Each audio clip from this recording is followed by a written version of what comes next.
ดีครับอาจารย์ครับผมครับ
Hello and welcome to another Dhamma meeting where we will discuss the Buddhist practices of charity, morality, and meditation. Anyone who is interested is welcome to join. We are waiting for our first participant, which happens to be Claudia. Hi, Claudia. Haven't seen you for a while.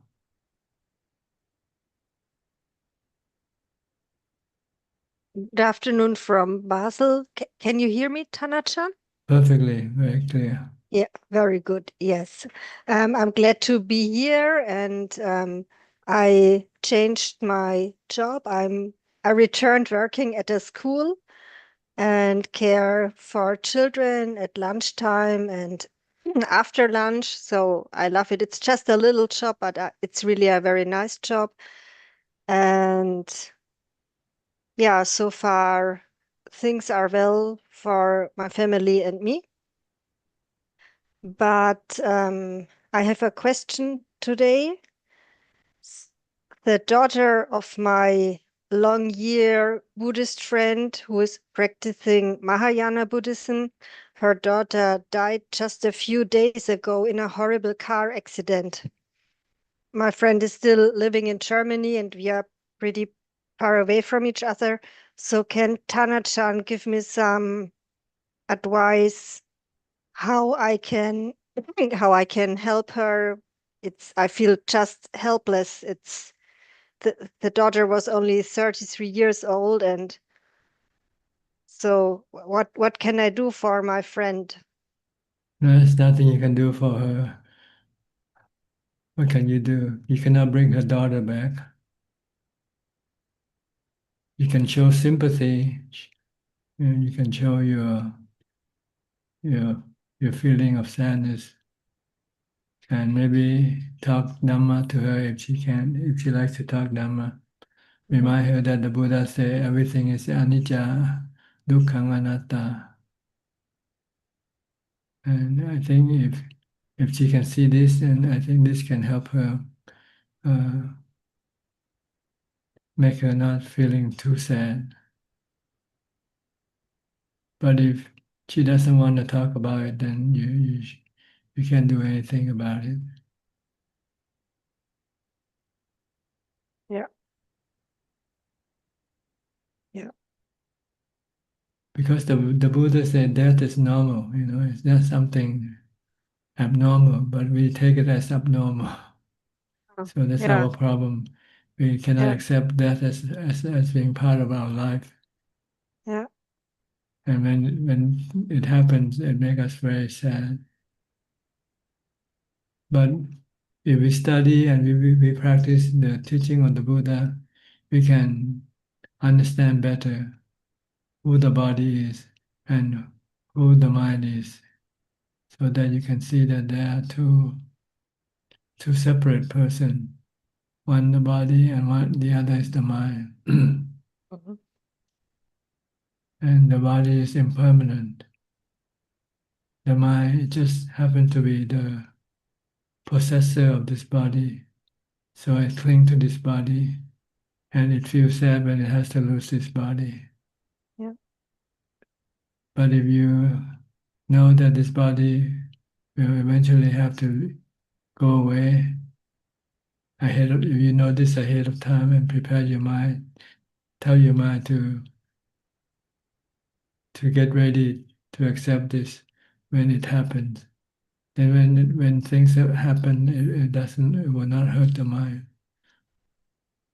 Yeah. Yeah.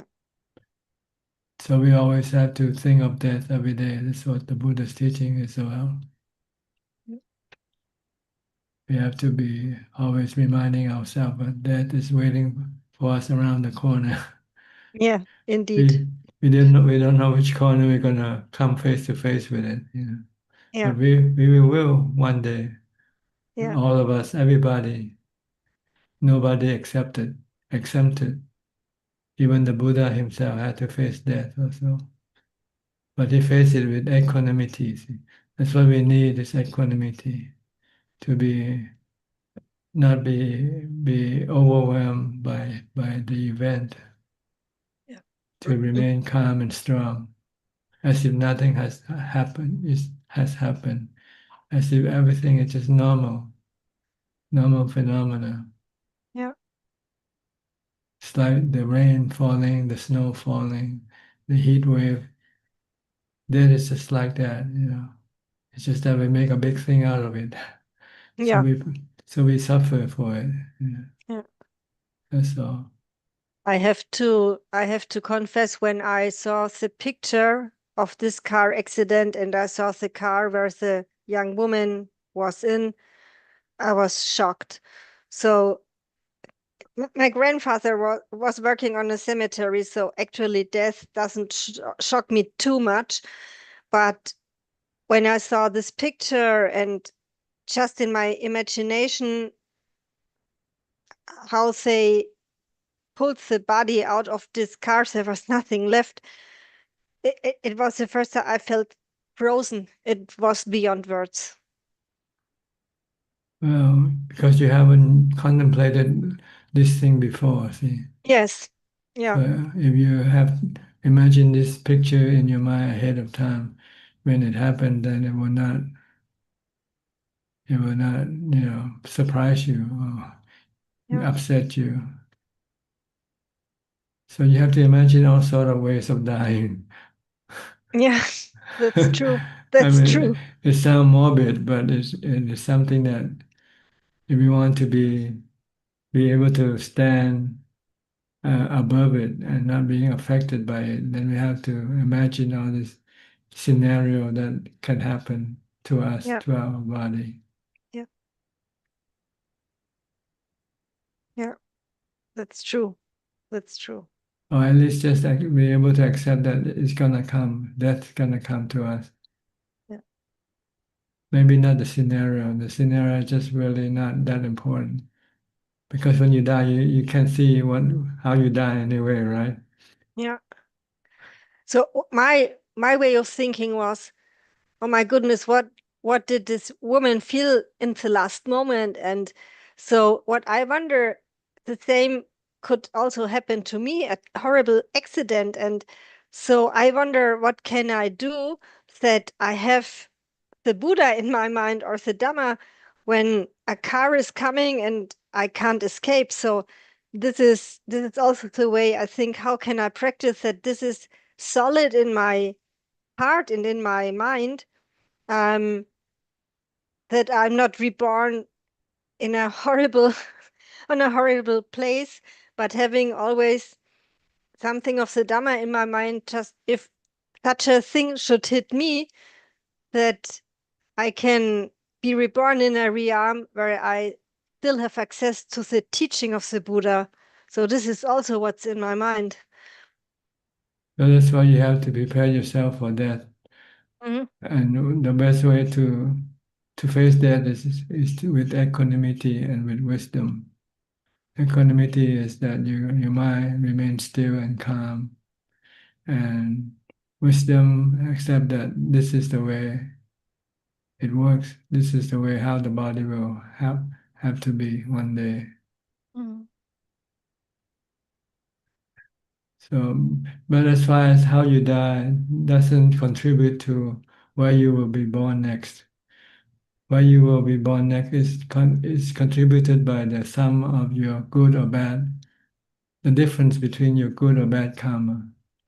If you have made more bad karma than good karma, then you will be born in an undesirable state of existence.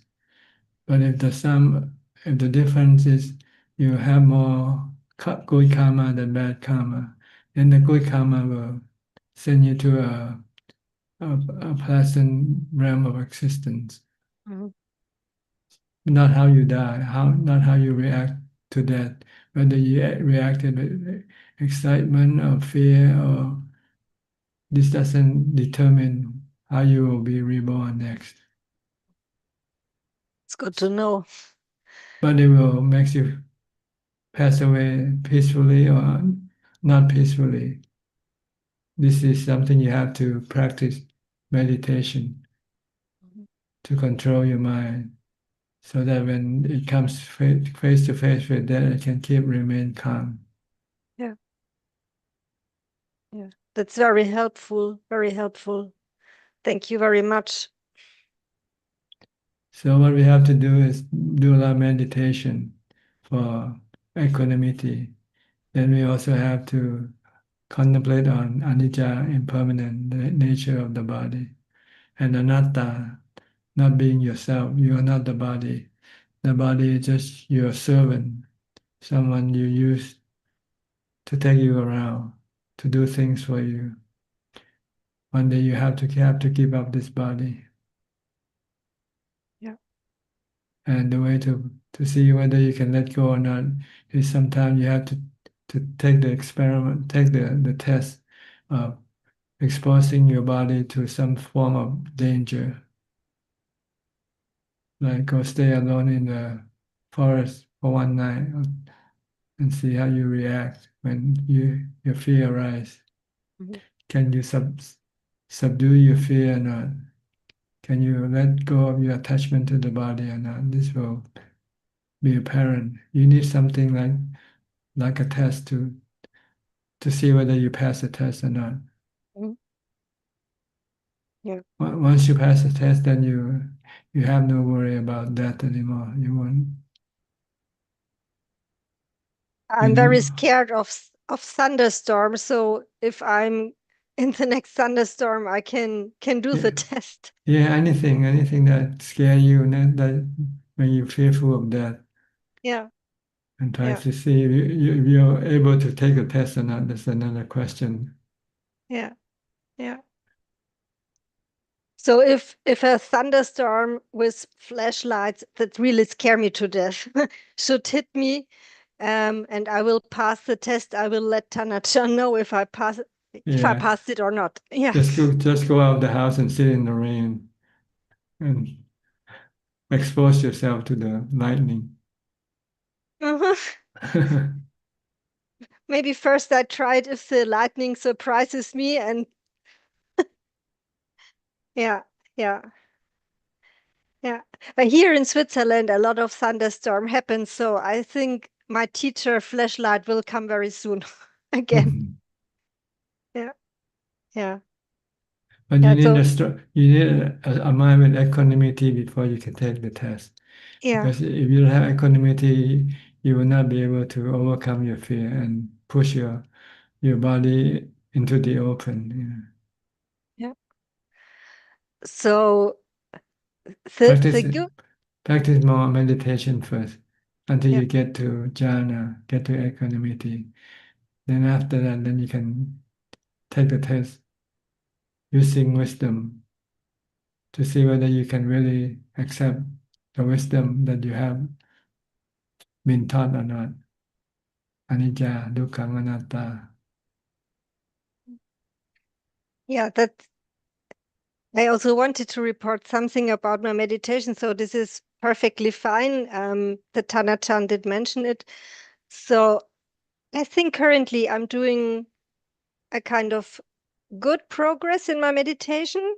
So some weeks ago, it started that I realized much faster when thoughts arise.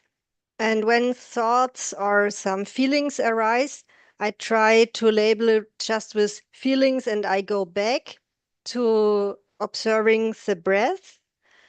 And I realize that my mind is getting more and more in a calm condition when I realize as soon as possible that there is a thought arising or a negative feeling arising. And so this is a good motivation to maintain the practice until the next thunderstorm comes. So it's a, yeah, I hope that it's a sign that I'm on a good way in meditation. Yes, the goal is to maintain calm, to control your mind, to keep it calm all the time, not be agitated or restless by whatever situation that can happen. Yeah. Okay, so practice mindfulness. You need a lot of mindfulness. Yes. Mantra is a good way of getting mindfulness. When you get angry, when you feel afraid, recite the mantra. This will stop your mind from having anger or having fear. Yeah. Yeah. My mantra that usually helps is the word nirvana, nibbana. Fine, any kind of mantra. Yeah. Any word. Yeah. Yeah. Okay. Yeah. So thank you so much for your very helpful advice, and I will keep my practice. And we will have vacation now for 6 weeks, so I hope to be more here on Zoom every Tuesday. Okay. Thank you very much, You're Tanaja. welcome. See you again. See you again. Next, Ricardo from Uruguay. Ricardo, you're in the winter now, huh? Very cold. You forgot to put on the jacket. It's very cold. Nice to see you, Jan. Nice to talk to all the Calayamitas. Yes, it's very cold. Yesterday was -1 degree centigrade. So, and there was a very, very big storm with even kind of snow that it doesn't happen usually here, but climate changes are doing all that.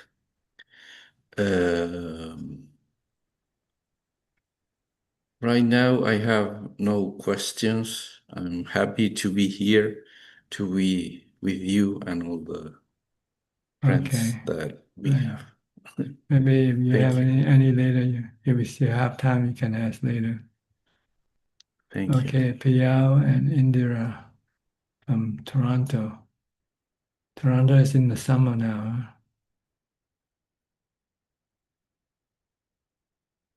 I got it.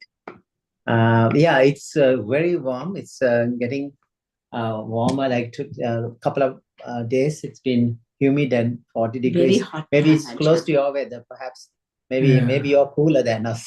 Yeah. Yeah. I think there's a heat wave covering Heat wave. North America. Yeah. Yes. But it's good. I mean, in a way, it was cold for a while, so it's unusually cold summer. But now suddenly It's too hot now. Two extremes. Two extremes. Ajaan. Yeah. Not the middle path. Weather we have no control, as you said, yeah. Yes. Yes, that's true. And you don't feel as suffering as you with some other thing. You Yes. accept it because you can accept it. Yes. Yes, Tanaja. Yeah, even but the evening time it cools down. Yes. But a lot of mosquitoes, just like in Thailand now. Like Sri Lanka. Sri Lanka. Oh, really? You have mosquitoes in Canada? Yes, yes. Oh. So I had to put a net. I have a outdoor meditation area, so I have a net I use. Otherwise, it's hard to stay in there. Just they come and attack the big guys, you know. Okay, you have any comment or any word No. or advice? No.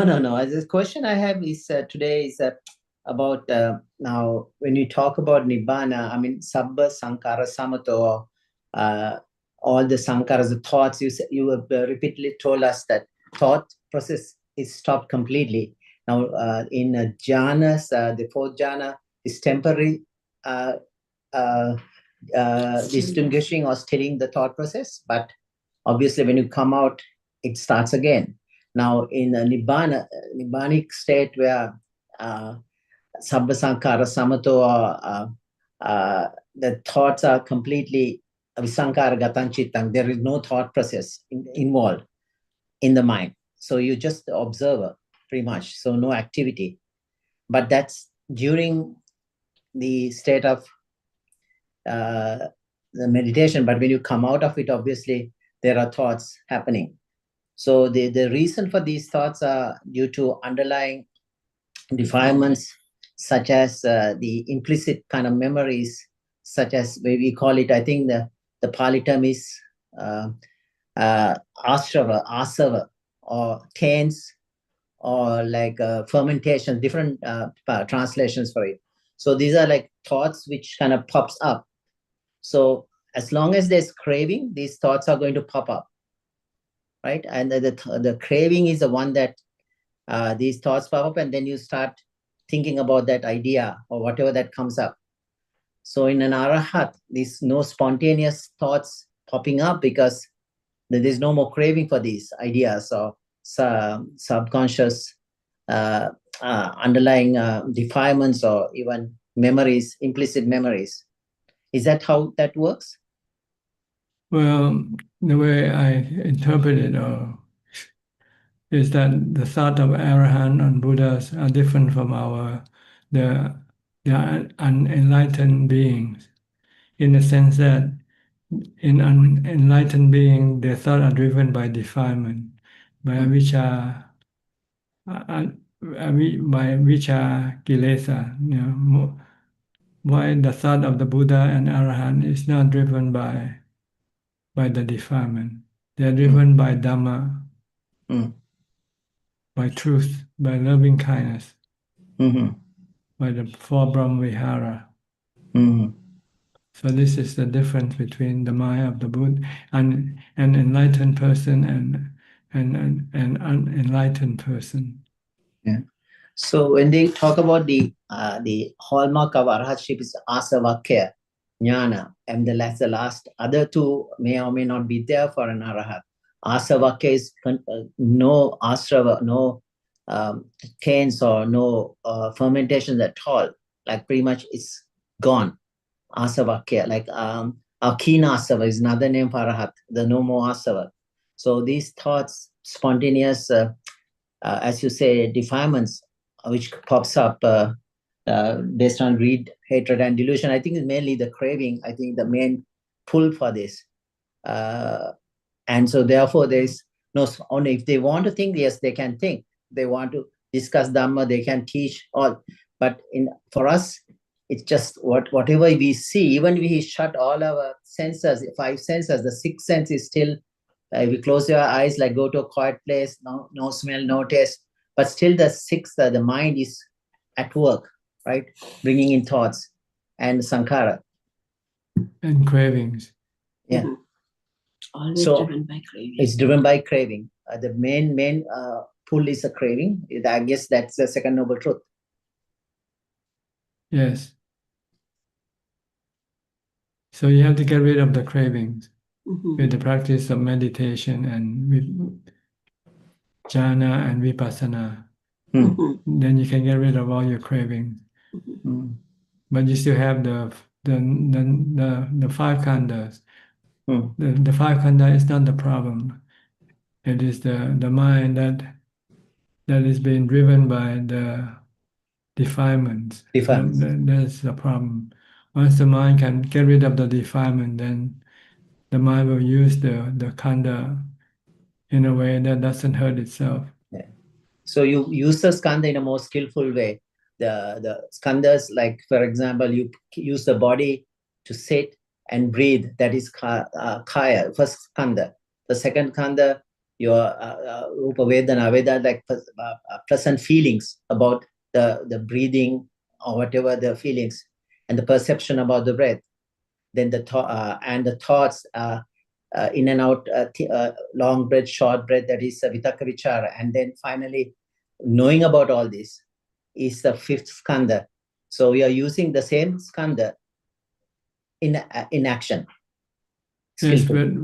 with a different driver. The person who drives this thing is an enlightened or an unenlightened person.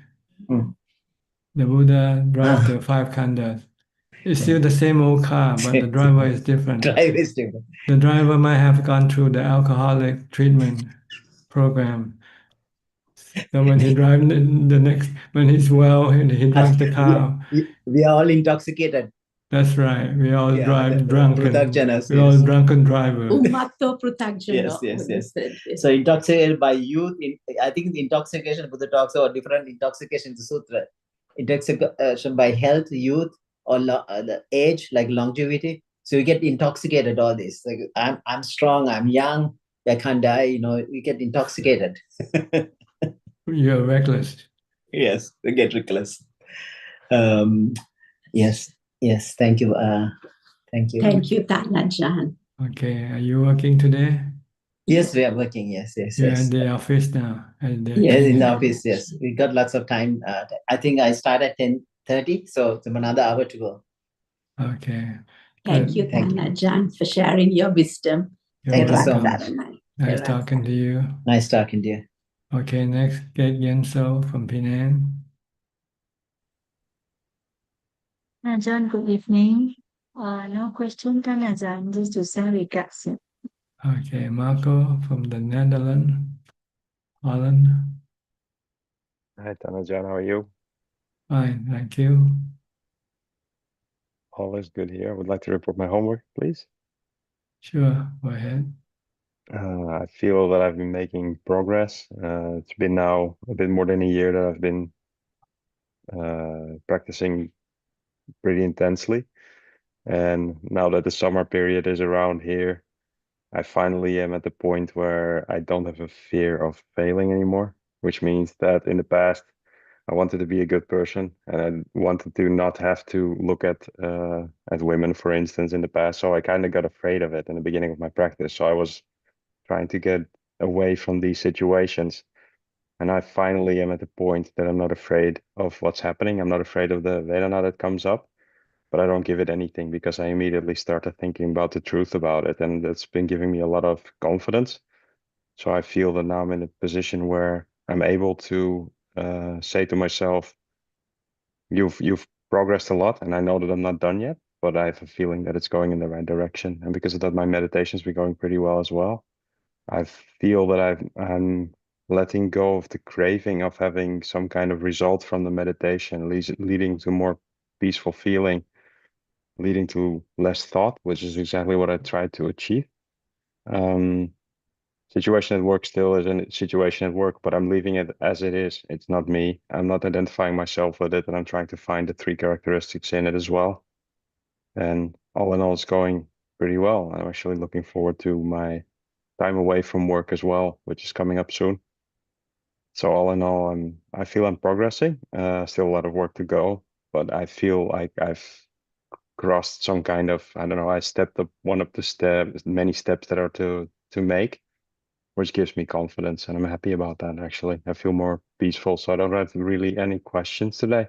Just want to pay my respect and say thank you for all the wise words. And I think I understand now the whole point of not thinking. Yes, the whole point is to take control of your defilement. Try to reduce them and eliminate them and completely if you can. Your craving, your love, hate, fear, and delusion. Yeah, I think that just exists like a robot, no feeling. exactly. It's like now when but a happy robot, a smiling robot. So one of the things that I'm seeing now is that the real truth behind things comes up way faster, which means that you don't really get enchanted with stuff anymore. You don't really get the feeling like, okay, this is fun, this is not fun, because you're kind of seeing what fun is. That it's just distraction. That is not accepting that everything changes, not accepted that actually you're suffering, not accepted that actually that what you're identifying or so what is done, it's not existing. It's just this state that you're in, this phenomena that's happening at this point in time that I give some kind of value, which it doesn't even deserve if you think about it, because whenever I try to giving it a value, I'm not seeing the big picture anymore. At least that's the feeling that I get. It's like in the past, I had the feeling that I was sending my energy everywhere else, which actually meant that I was getting extremely tired. Whereas now I try to pull everything inside, which gives more brightness and it feels way better. And I think that that's the right approach. Yes, when your mind becomes calm, you feel stronger. Yeah. It's very evident and it's very difficult to explain how it feels, but it's true. If I compare myself as a person from a year ago, obviously I'm not the same person because a person doesn't even exist the way we think it is, but it's really different. It's really different. There's a very different sense of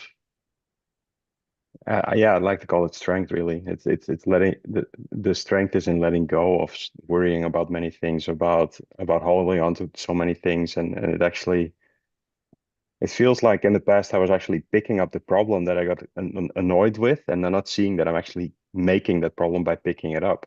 Whereas now it's just like just let it go. It's not even a problem. If you don't pick it up, it's not a problem anymore. It's like it's gone. So it's like this active step that I was trying to force myself to do, which I was not able to do because by trying to force myself, I was actually creating it, and I'm not. Not doing that gives the confidence, I think. Just to let go of everything.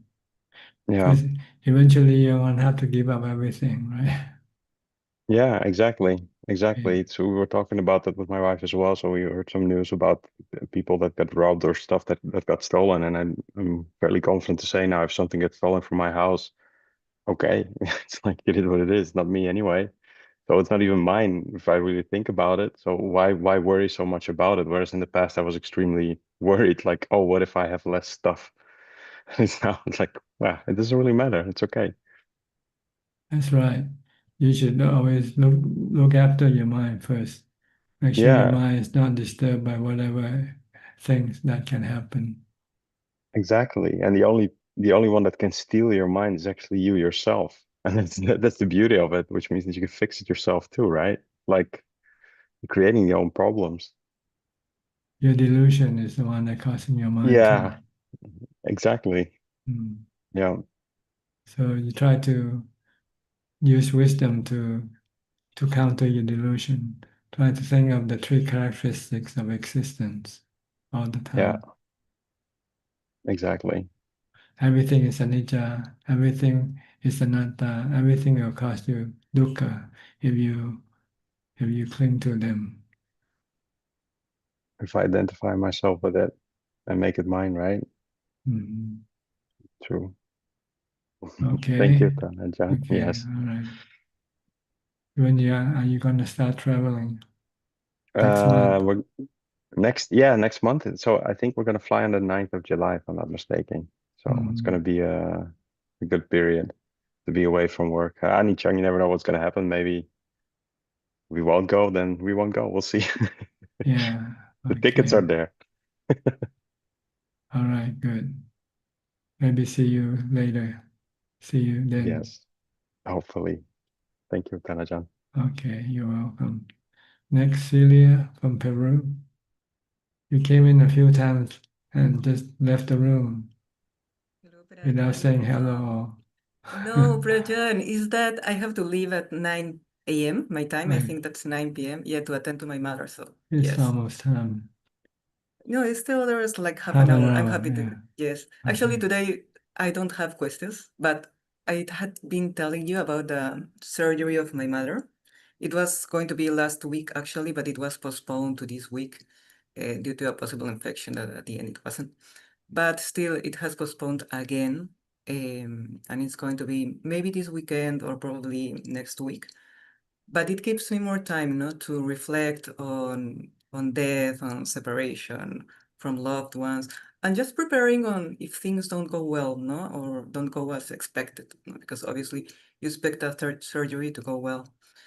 And yeah, trying to be more mindful. It gives me some days to practice more mindfulness, and I think I see the enormous value that it has, no? Yes, you're gonna have to accept this thing. If she if the surgery is successful this time, it means there'll be another surgery waiting her around the corner. Exactly. This is a third surgery that she has, Yeah. not the third brain surgery, so it's just a matter of time. Yeah. Yeah. So you always have to think of the ultimate, that eventually she's gonna have to lose the battle. Like we all will have to lose the battle. And this is not something to be ashamed of, to be afraid of. It's just normal. But it hurts, no? I think it's the fear of having to pass through this suffering, no? Either her death or my death, no? Having to pass through this is like, yeah. You have to practice dying first, so that you know that it's nothing to be afraid or fearful at all. Dying just like going to sleep. Yeah, but it needs a lot of practice, I think, to get to that point. Yeah. Yeah, you need a lot of equanimity, and you also have to find the time to take the test. The But the test tests of are easy, giving no? up your body, huh? Like to put yourself, as you were telling Yeah, one of the exposed to first some form. participants. Yeah, exposed to some form of danger. But I think that's not that difficult, no? Because if I go out at night here, there can be a person that wants to steal. Depends on the place, no, where you go. But there can be Yeah. a person that can steal you, and here they steal you with guns, and it's a very, I don't know. The goal It can is be very fearful. to raise fear within yourself and see if you can get rid of the fear by giving up your body. Yeah, it requires a lot of practice, I think. Yeah, yeah. I see your point. I see where should we all get with that practice, but yeah, it requires a little practice, a lot of effort, I think. Mhm. Should we practice that even if our degree of mindfulness is not so strong? It's up to you to decide. Okay, good. Then I should do it from now on. But usually, if you're not strong enough, you know that you cannot take the test yet. Yes, yes. Sometimes the test comes when you are not expecting it, no? You think that you're Right. practicing well, and then it comes, oh no, it wasn't. It wasn't enough. Then you're forced to take the test. Then you know whether you passed or not. Yeah, yeah. I see that. Well, just to continue with the practice, I think. Good. Okay, no question. No questions today. I come early. I'm very early in the queue, and today is the day that I didn't have questions. But happy to talk to you, and happy to see you, and happy to see that you're doing well. Okay, thank you. Take care, Brian. Thank you. You're welcome. Next, Philip from Malaysia.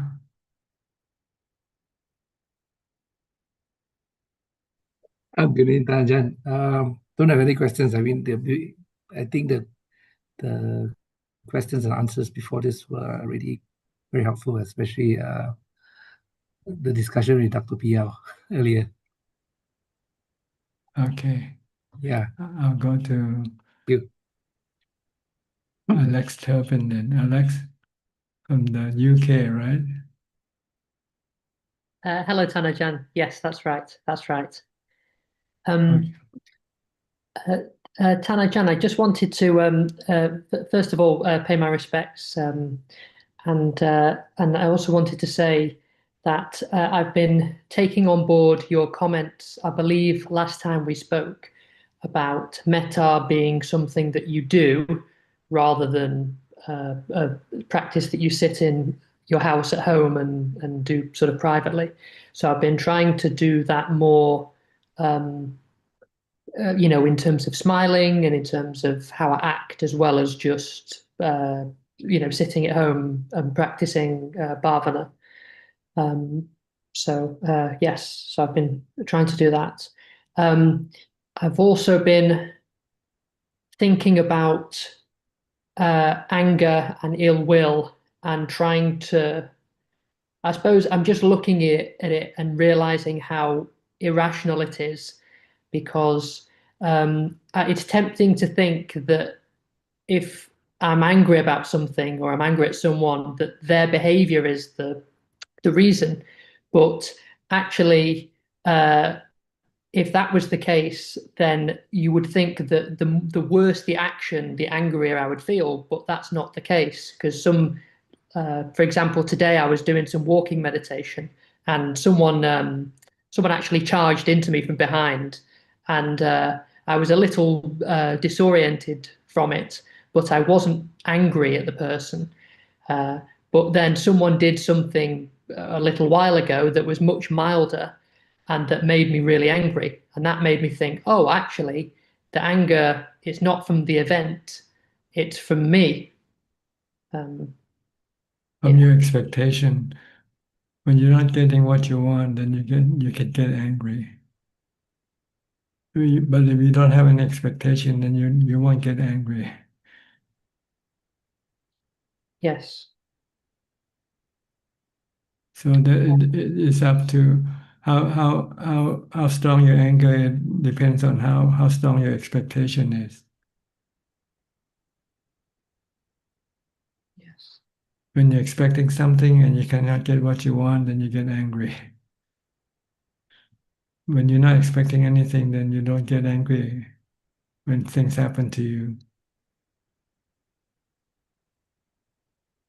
I think one thing I was thinking today, because I was looking at my feelings during this event when this person charged into me and after, and I don't think I felt any anger or much anger at all, but I was struggling to feel goodwill for that person, because I was thinking about the simile of the saw and realizing that I'm actually still quite a long way off that. That, you know, if bandits are attacking me with a two-handled saw, that I should have feelings of goodwill towards them, whereas I didn't have goodwill for that person. I don't think I had a lot of ill will for him, but I certainly didn't have a lot of goodwill.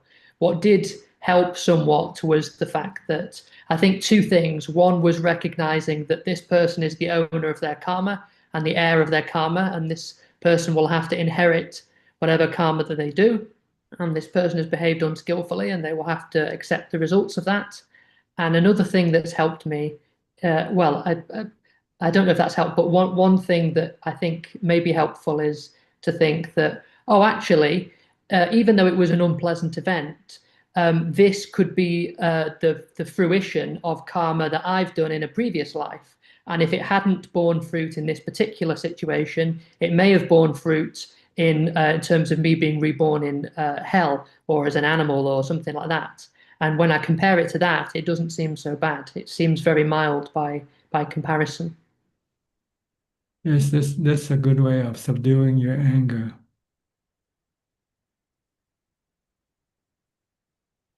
Tana Ajaan, I wanted to ask about, so I was reading a sutta recently, and I just wanted to ask for your for your understanding, please. So it was the Majjhima Nikaya, I think 136, and the Buddha is talking about it's talking about people going to different realms of existence after death, even if they perform a good or bad action.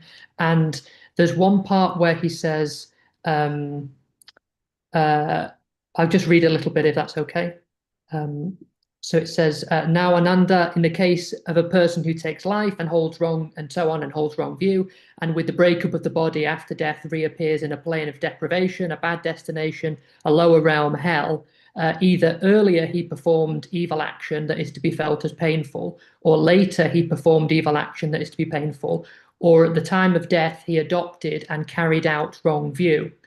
And I looked at that, and I looked at the words carried out, and I was a bit confused about that, because when it says adopted and carried out, that implies that there are two things going on there, right, at the point of death.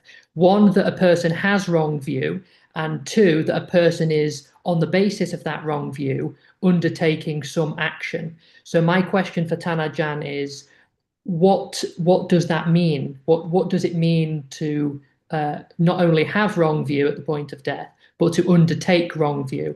And if Tana Ajaan would also not mind talking a bit more about what precisely happens at the moment of death, that would be, I think, very helpful.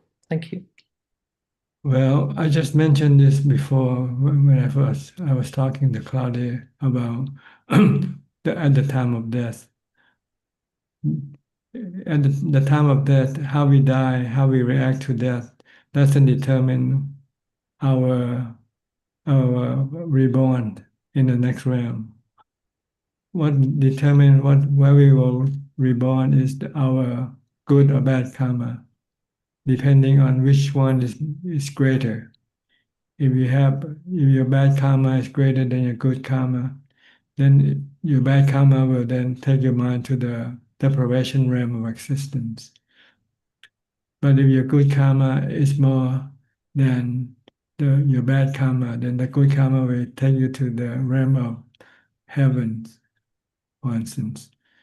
But as far as the way you die, it will only affect you during that time. Sometimes you might die painfully, or sometimes you might die calmly. This doesn't decide whether you will take birth in the next realm of existence.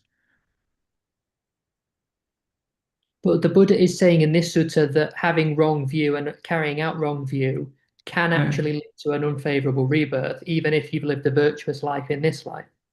Yeah, I cannot comment on that. So. Okay. Okay.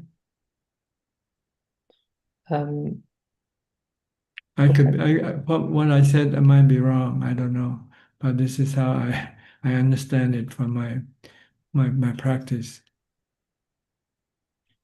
Okay. Okay. I'm just okay. So don't worry about it too much.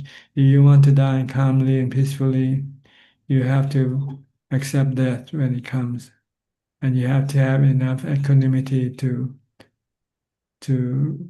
make the mind calm and accept death.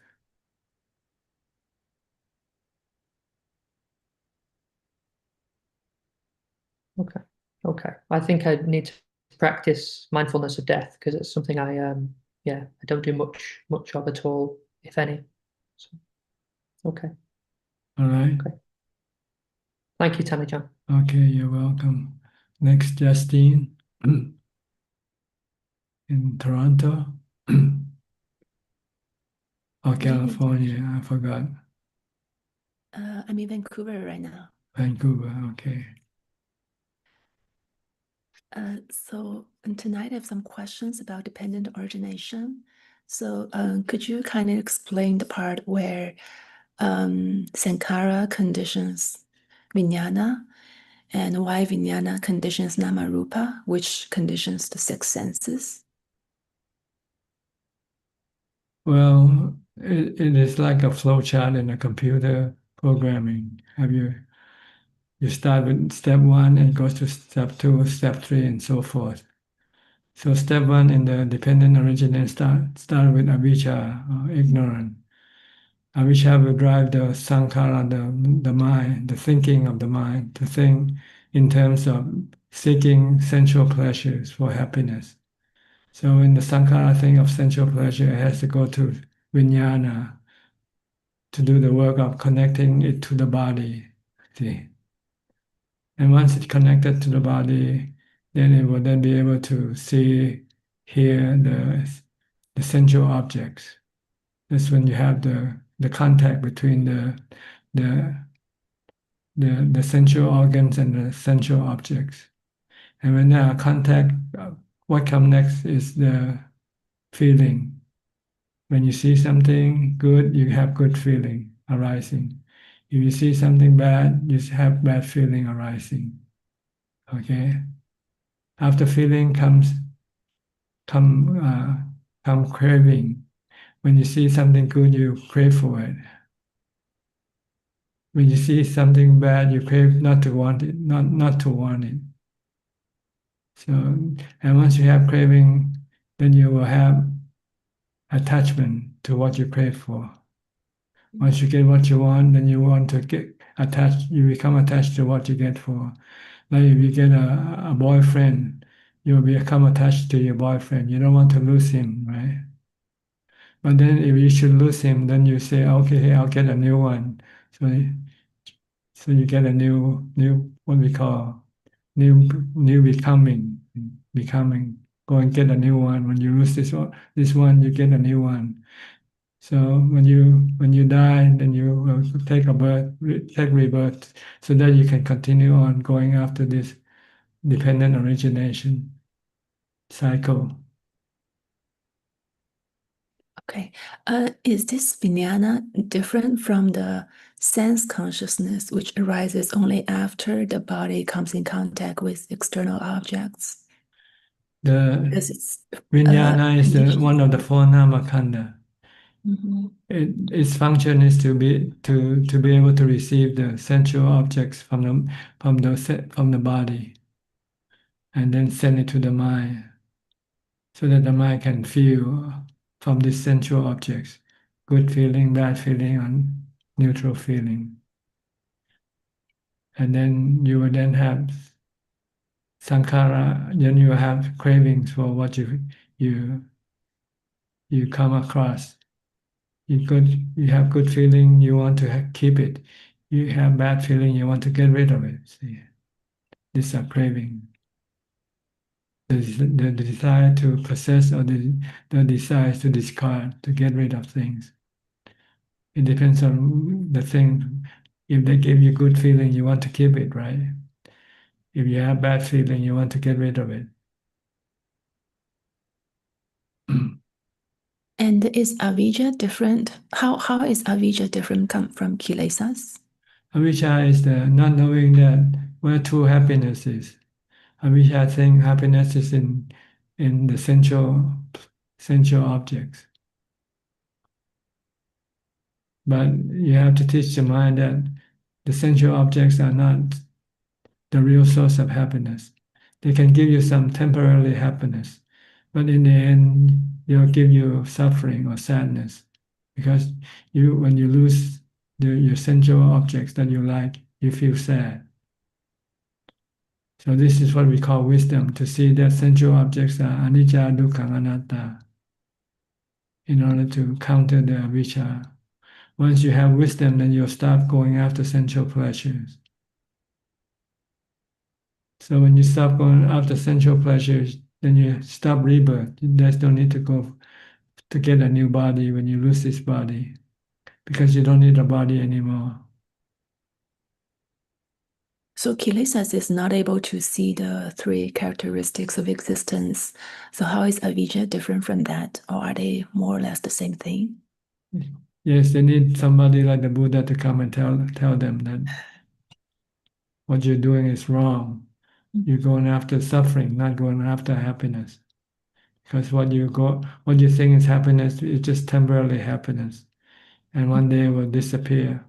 And then when that thing that makes you happy disappear, then you have sadness replace the happiness that you have. So the Buddha said sensual pleasure, sensual objects are all anicca, dukkha, anatta. Don't go after them. Stop your craving. And when you stop your craving, your mind will become calm and peaceful and happy. And then you feel that you don't need to have anything to make you happy.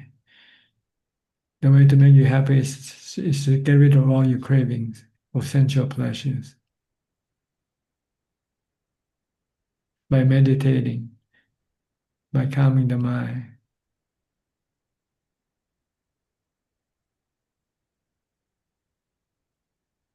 Okay. Thank you, Tenaja. Okay.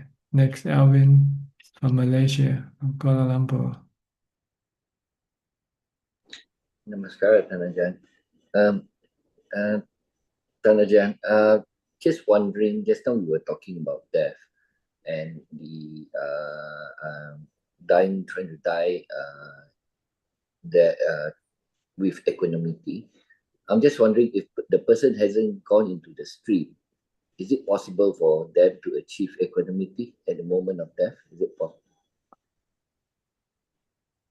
Well, if you practice a lot of jhana, when you feel painful of the body, you can get the mind to jhana, and then not be affected by the pain of the body or the death of the body.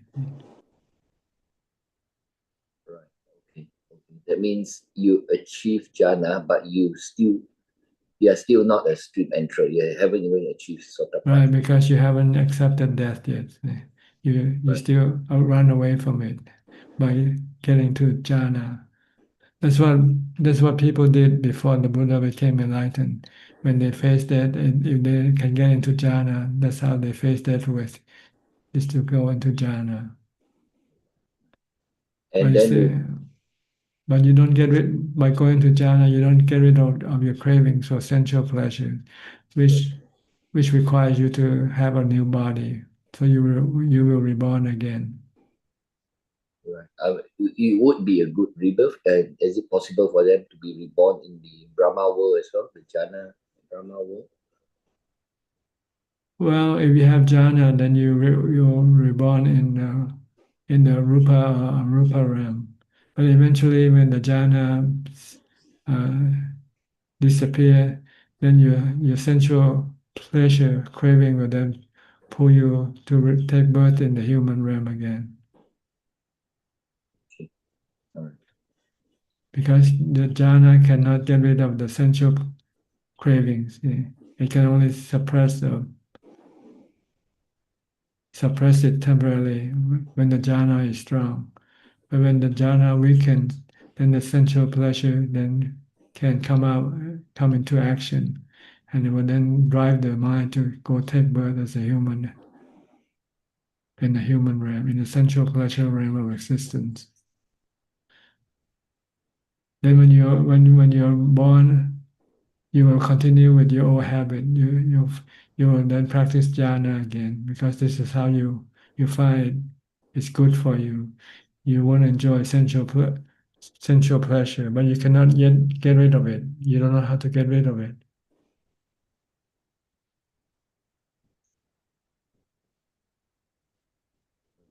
You have to use the wisdom of the Buddha.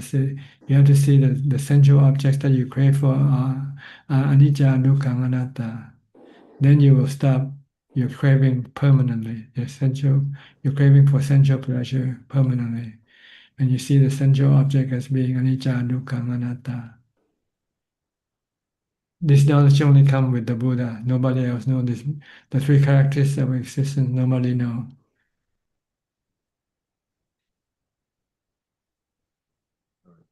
Understood. Okay. Okay, thank you. Next, outsourcing from Penang. Good evening, Ajaan. Okay, how is your practice? Okay. Most of my sittings, I go into samadhi. But sometimes the samadhi comes very fast, but sometimes a bit slow. But I think all depends on my mindfulness. Yes, when you're in samadhi, you have no suffering. But when you come out of samadhi, then you can have suffering, because your defilement start working again, right? Yes. You start to I crave feel for this, crave for that, like this, or hate that. yes. But I think my thoughts nowadays more wholesome thoughts than unwholesome thoughts. I think I stay throughout the day. I'm calm and peaceful. Try to teach your mind all day when you see or hear things that they are all anicca, dukkha, anatta. Okay, I'll do that. And eventually your reaction toward them will disappear. You will just be merely knowing them and not reacting to them with love, hate, fear, or delusion. Okay. When you see the three characteristics of existence, then you start reacting to them with love, with hate, with fear, or delusion. If you don't see the three characteristics of existence, you will still react with love, hate, fear, or delusion. Understand? Yes. I'll do more contemplation. This is wisdom. See, this is the way to contemplate wisdom. Contemplate on the three characteristics of existence, on every object of your craving. Whatever object you like or dislike, you have to see them as the being having the three characteristics of existence. Then you can then stop reacting to them, leave them alone. I'll do that. I'll try to do that. Okay, you understand? Thank you. Yes, yes. Okay. Thank you very much, Then, Ajahn. then eventually your mind will be in equanimity even when you're not in samadhi. Okay. Because your mind is not reacting to anything anymore. I'll try to practice that. Okay. Yeah. So when you come out of samadhi, every time you see something, hear something, you say anicca, anicca, anatta, anatta, dukkha. Okay. You like something, you say dukkha. You hate something, you say dukkha. Don't be attached to them. Don't cling to them. Don't rely on them to keep you happy, because they can only make you happy temporarily. You must stay equanimous. Just remain equanimity. Just not reacting. Remain in contentment. Remain in contentment. Okay. Okay. Right. Thank you much for the You're guidance. welcome. Next, Mike from New York.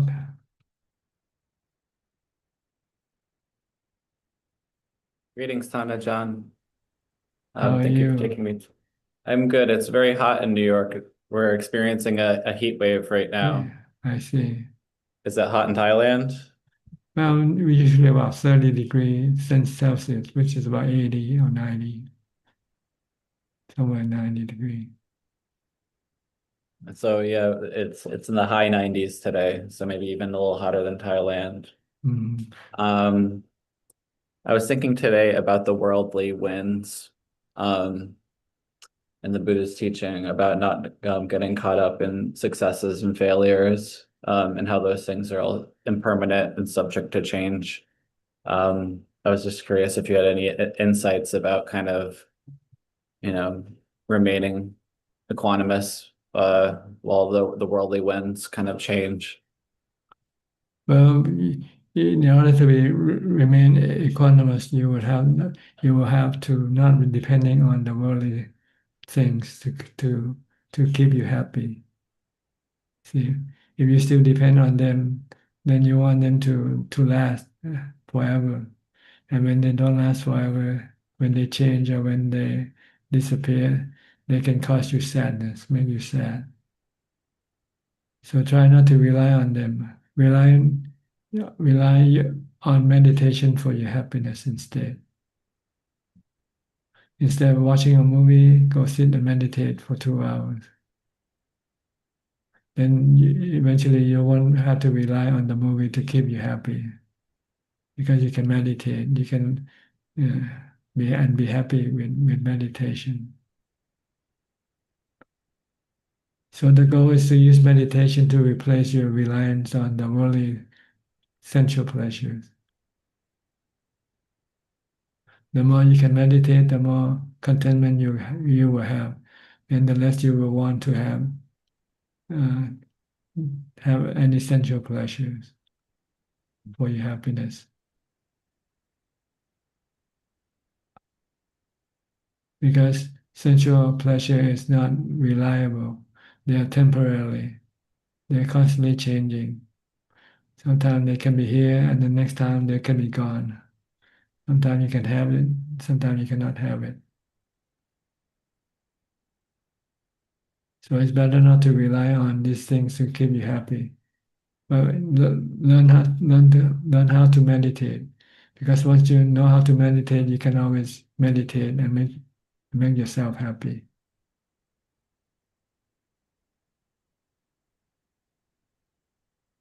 Okay. Thank you, Tana John.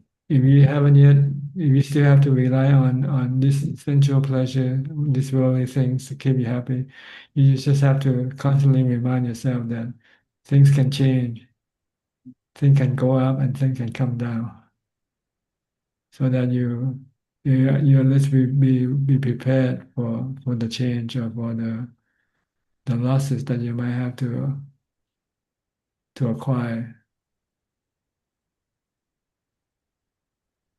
Don't be delusional to think that everything will be good and good and well all the time. Things can always change, and you don't know when the change can take place. Sometimes suddenly, sometimes it takes a long time. but it would change from good to bad, and then back from bad to good again. They're just like a seesaw going up and down, roller coaster. Life is like a roller coaster. Dukkha. Yeah, dukkha when it comes down, happiness when it goes up.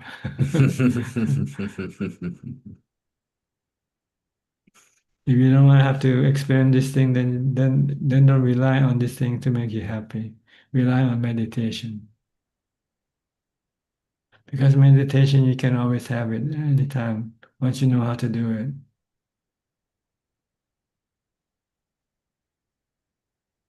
Okay, anything else?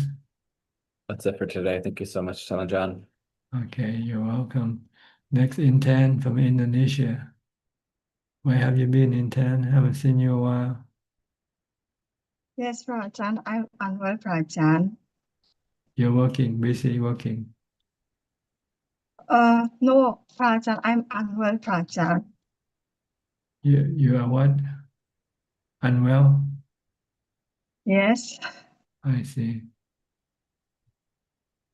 So you are well now. More better. Okay.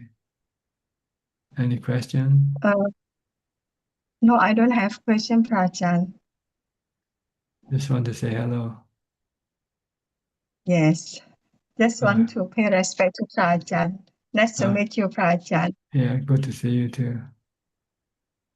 I'll go to Lynn now. Still in Australia. In Perth, right? Western Australia. Or Sydney. No, Sydney. Sydney. Okay. Yes. I'll be here until next week. Yeah, next week. Right. Yeah. And then go back to Indonesia again to work. Go back to the heat.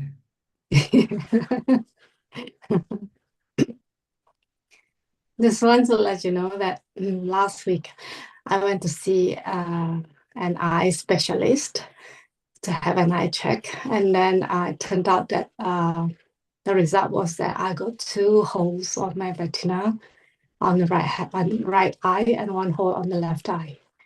So as soon as when I heard about that, I was very upset. And then, but I remember what Ajahn have always been telling us, that we need to realize that we are subjected to aging, sickness, and death. And then these are all anicca and anatta. So I'm more. So you feel better that way? Yeah, I felt a lot better at that time because I need to do the treatment straight away on the day.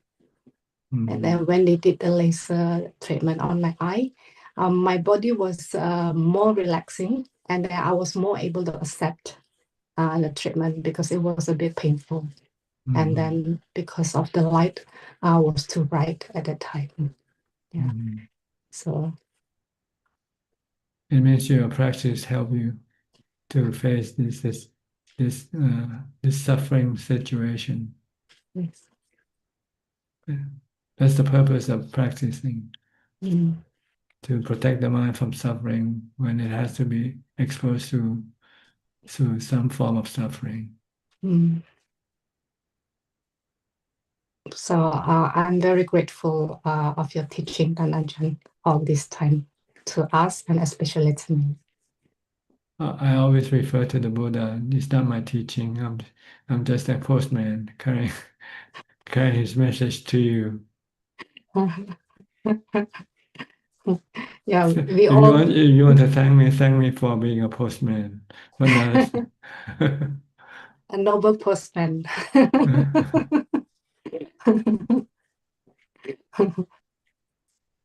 Okay, good to hear.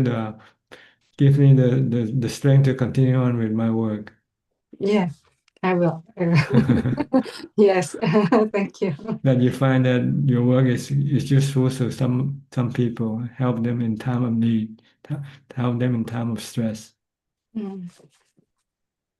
Yes, meditation always helps, and we don't know when unexpected and bad things that would happen to us, and it will always be our refuge, actually. Yeah. Like the Buddha said, the teaching, the giving of Dharma is the best gift of all. That's very true. Mhm. Okay, good. Keep reminding yourself, this is not all your problem. You're still gonna have to lose your body eventually. Mm.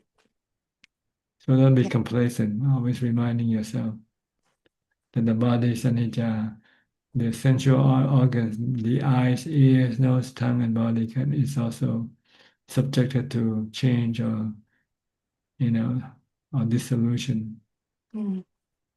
That's true. So that you will be ready anytime anything happen to your body. Mm. Yeah. Okay.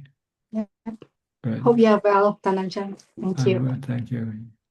Next, Riona, Charlotte from Surabaya. I want to ask,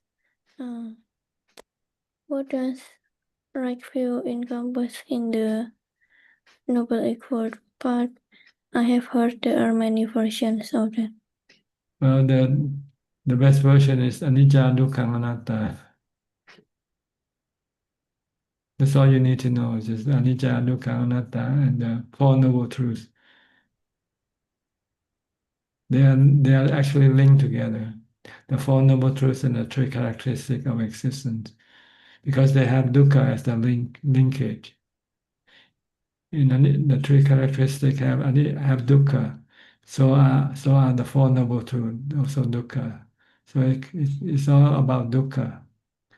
You have to see that everything in this world is dukkha, is suffering, not happiness. So then you can then don't have to go after them, because when you go after things in this world, because you think they are happiness, then you can be disappointed and not getting happiness and get suffering instead. Like you are suffering right now. This is because you think that the things you have is good for you, will make you happy. But one day the things that you have can also disappear. You can lose them. When you lose them, then you feel unhappy. You feel sad. So this is right view. The view of that everything is anicca, dukkha, anatta, and the dukkha is caused by your craving or attachment to the things. That is anicca, anatta. Understand? Yes. So don't be attached to anything. Don't rely on anything except meditation, because that's the only thing that you can rely on and will be always there for you when you need it. Everything else is not reliable. Sometimes they can be there and sometimes they won't be there.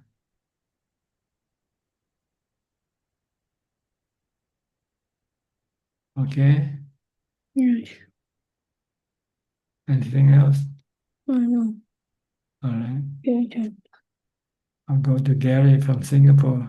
Hi, Gary.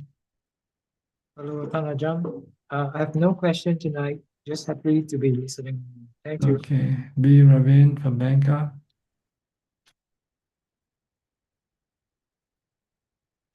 Good evening to you, Prajan. Nice to see you again. Yes, nice to see you too.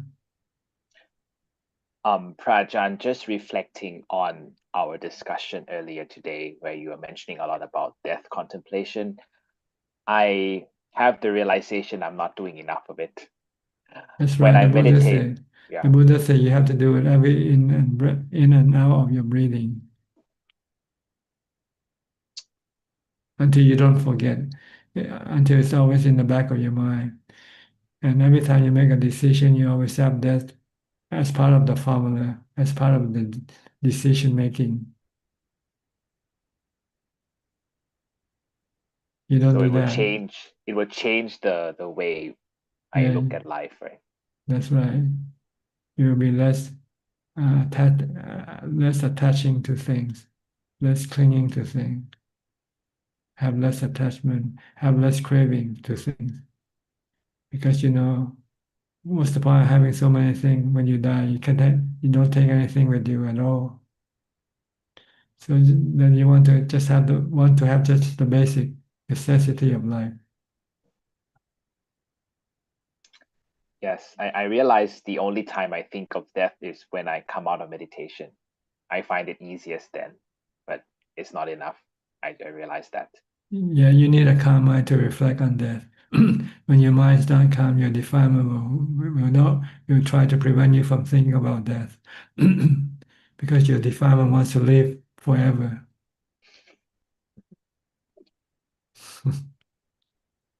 So it's good. Yes. At least you can contemplate when you come out from meditation. I do, and it does help, Prajan, but I realize it's not enough because I read a sutta where the Buddha asked Pranon, how many times do you think of death? And Pranon said 3-4 times a day, and the Buddha said it's still not enough. Yes. He said that you have to reflect on that on every in and out of your in and out breath, right? When you breathe in, when you don't breathe out, you die. When you breathe out and you don't breathe in, you die.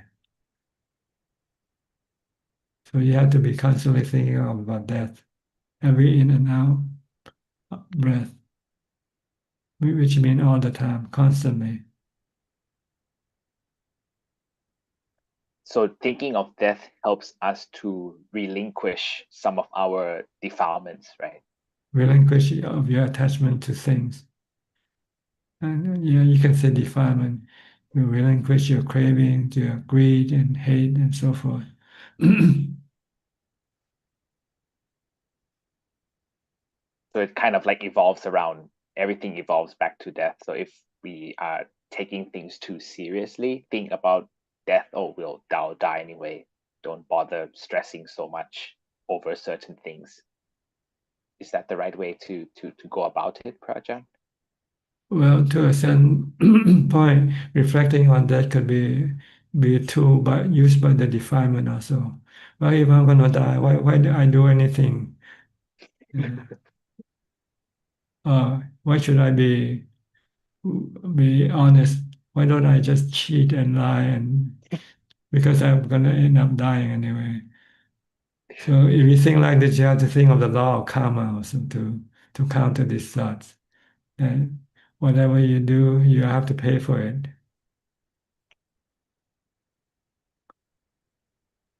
So it's both law of karma and death. Yes. These two contemplation tend to go together. We are subjected to death, but we are also subjected to the law of karma. So it doesn't give you the green light that once you accept that, you can do anything.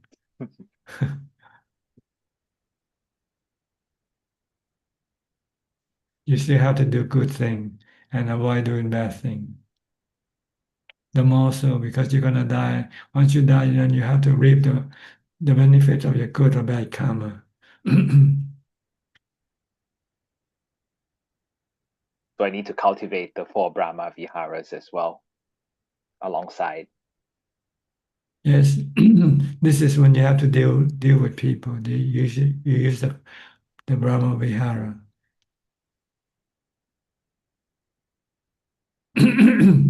Excuse me. So do you have any other question? No, Prajan, I just wanted to reflect, given that the topic of today was on death. So I thought I'd reflect upon myself, and thank you for your advice. Now I can see it from a slightly different perspective, and I'll practice contemplating it more often, Prajan. So thank you.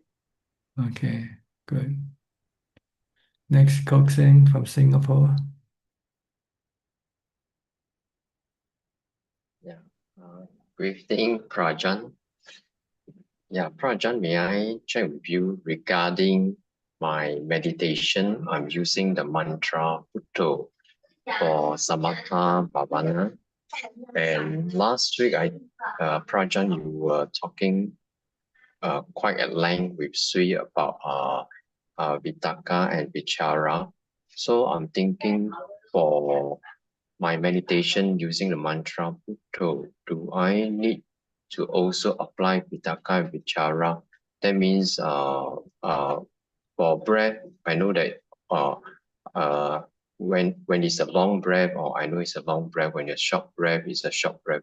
So do I need to apply that for Buddha? Because so far in my Samatha Bhavana, what I did was I just chant Buddha, Buddha.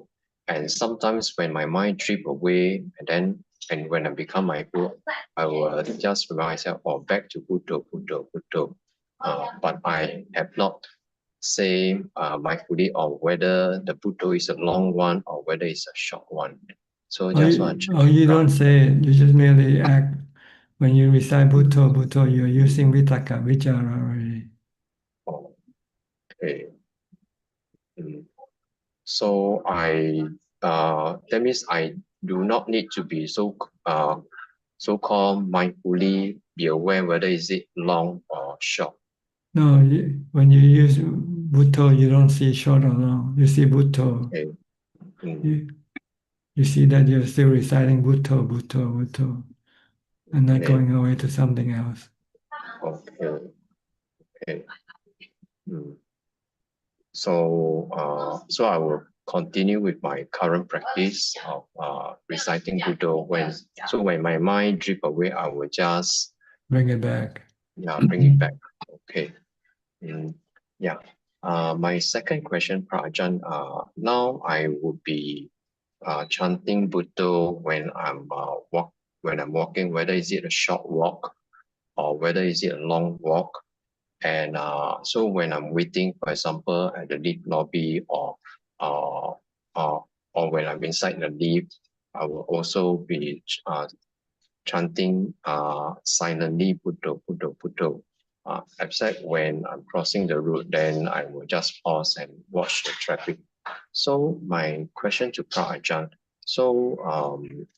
what benefits do we gain by chanting Buddha, Buddha during our walking, whether is it a long walk or whether is it a short walk or when we are waiting? It just to prevent your mind from thinking about other things. That's all. The goal is to stop thinking. You use mantras to stop your mind from thinking about your business, about your family, about your friends, about your future. You don't want to think about this thing at all. Okay. You want just to make your mind to be merely knowing and not thinking. Okay. But in between, stray thoughts still comes in You during ignore the them. You ignore them. just ignore them. Just stick to your Buddha, Buddha. Come back to your Buddha, Buddha. Okay. Okay. Yeah. Then my third question, Prajan, last few days I've been reflecting on, or rather reminding myself that having been born, the body is subject to aging, sickness, and death, and separation from loved ones, and subject to the law of karma. And I would be going for a medical examination at a hospital due to some so-called some findings by a clinic doctor and was referred to a specialist. So even though I have been telling myself, oh, the body is subject to aging, sickness, and death, and so on, but there's still some anxiety. So yeah, so Prajan, You need to practice more equanimity. You have to do more meditation. Your mind is not calm enough to accept the truth yet. So you have to practice more meditation. Get into Jhana if you can. Okay. Practicing mindfulness alone is not yet enough to bring your mind to equanimity. But you need the practice of mindfulness to meditate so that your mind can then enter into jhana and and equanimity. Once you have equanimity, when you reflect on the truth of the body that it's gonna get old, get sick, and die, then you will not have any anxiety. Okay.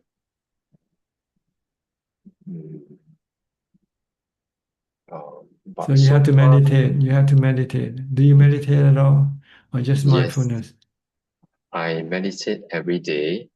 For how long? Okay, early in the morning, for example, early morning maybe 1 to 2 hours, and then later part of morning also about 1 to 2 hours. But do Afternoon you about do you get any equanimity from this meditation? I only have mindfulness, but I have not reached jhana, no samadhi. Mhm. So you have the quantity, but not the quality. Yes, I have only the quantity, the time, but no quality out of the out of all this effort. And it's because your mindfulness is not strong enough. So you have to practice a lot more mindfulness first. Yeah. I will put in more quantity. Yeah. By being more mindful. Okay. All right. Anything else? Yeah. Okay. That's all, Prajan. Yeah. Thank you, Prajan. Okay. Next. Belinda.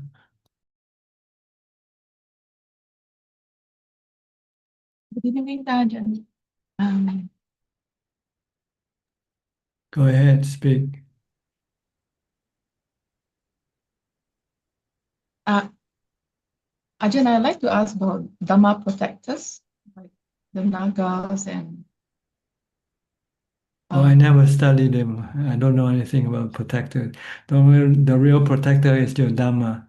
The Dhamma practice is your real protector. Everything else, I'm not sure whether they are real or not, or imaginary.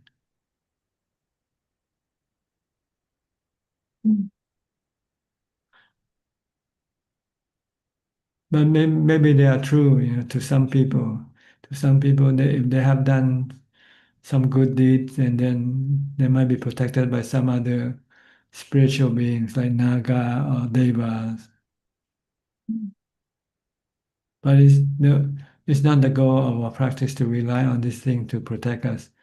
The real protector is the Dhamma teaching of the Buddha. That's what we have to have. So don't worry about this Naga or Devas protectors. Try to develop the Dhamma protector, with especially wisdom and samadhi. If you have these two, you can be saved from suffering.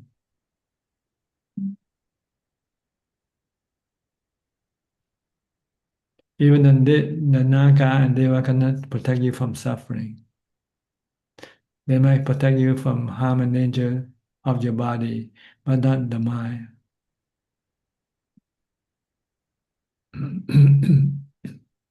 Okay.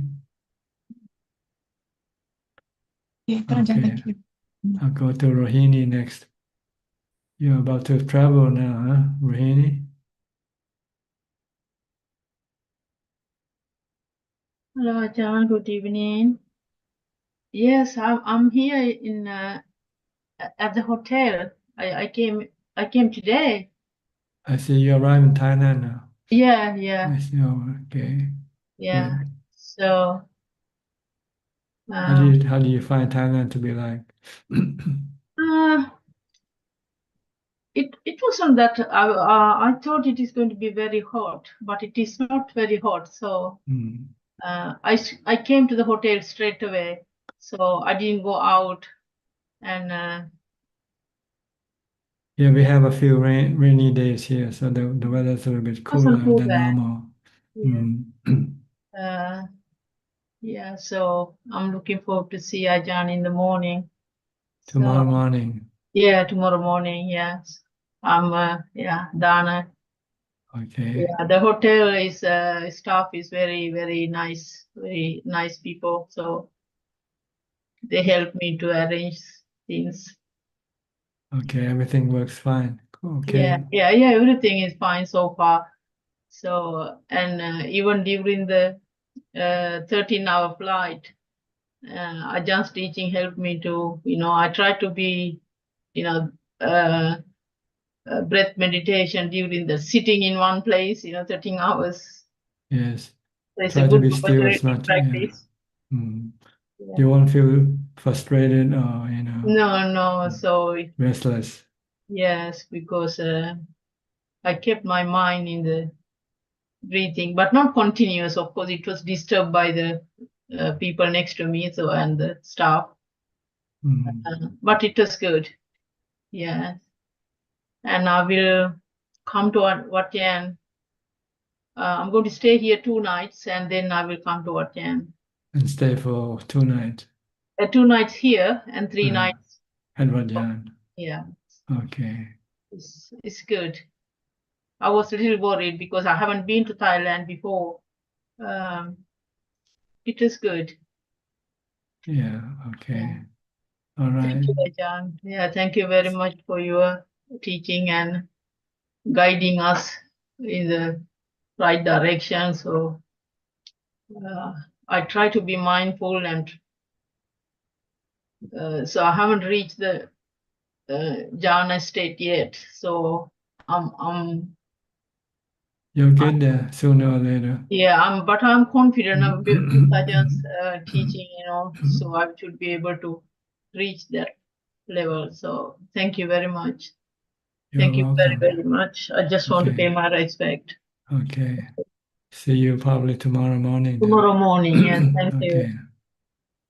Okay, next, Nining from Indonesia. Yeah, Ajahn. I cut my hair again, Ajahn. Shorter now, huh? Yeah. How do you feel like? Better? Yeah, better. I hope this is the opposite reflection of my spiritual growth. Yeah, this is the way to measure your wisdom. The shorter your hair, the greater your wisdom is. Yeah, Ajahn. And last night, Ajahn, for the first time, before when doing meditation, I used the loving kindness mantra. But last night I used the mantra Buddho. I recite the Buddho very fast.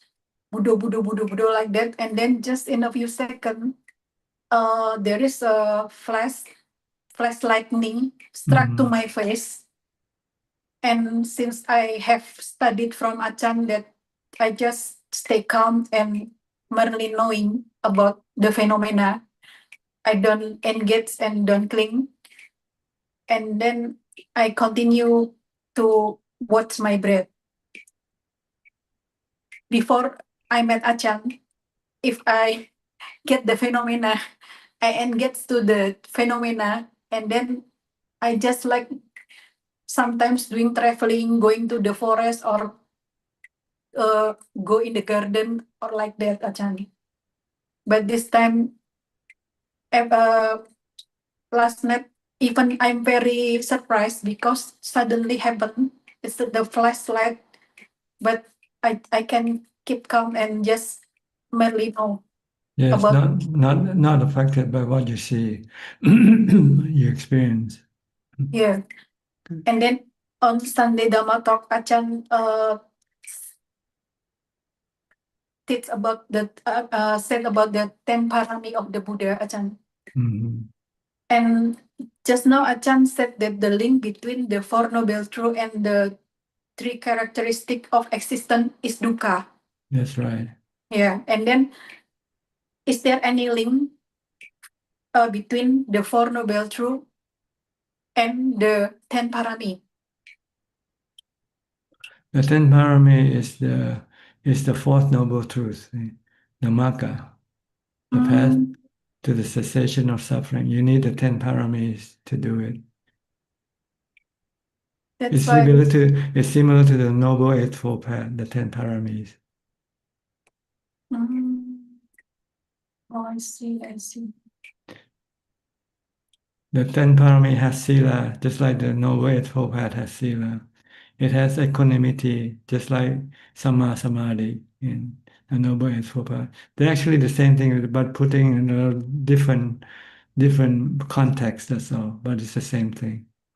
So means that enlightened people will do that 10 perfection also, Ajahn. Yes, you will have 10 perfection automatically when you become enlightened.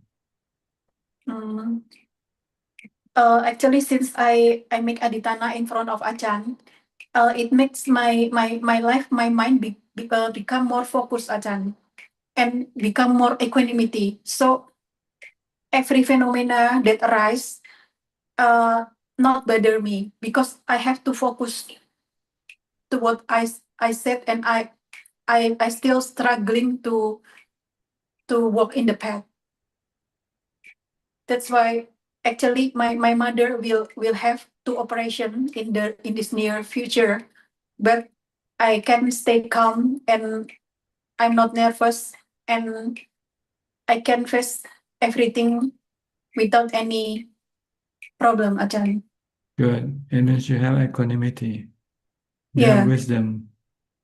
Yeah, but I said to my mother that, Mom, after if the 2 operations succeed, we can continue our plan to move to Thailand after my house is sold. Then we can. Oh, okay. My mother agree with that. Good. Yeah, Ajahn. Okay. Okay. So thank you very much, Ajahn. Thank you, Buddha, for the teaching and also Ajahn teaching, because now every day I cannot live without listening to Ajahn Dhamma talk. That's become addiction. Good. It's a good form of addiction, not harmful, Yeah, beneficial. yeah. I listening to 5 videos, sometimes more than that, because I feel peace and become more smart.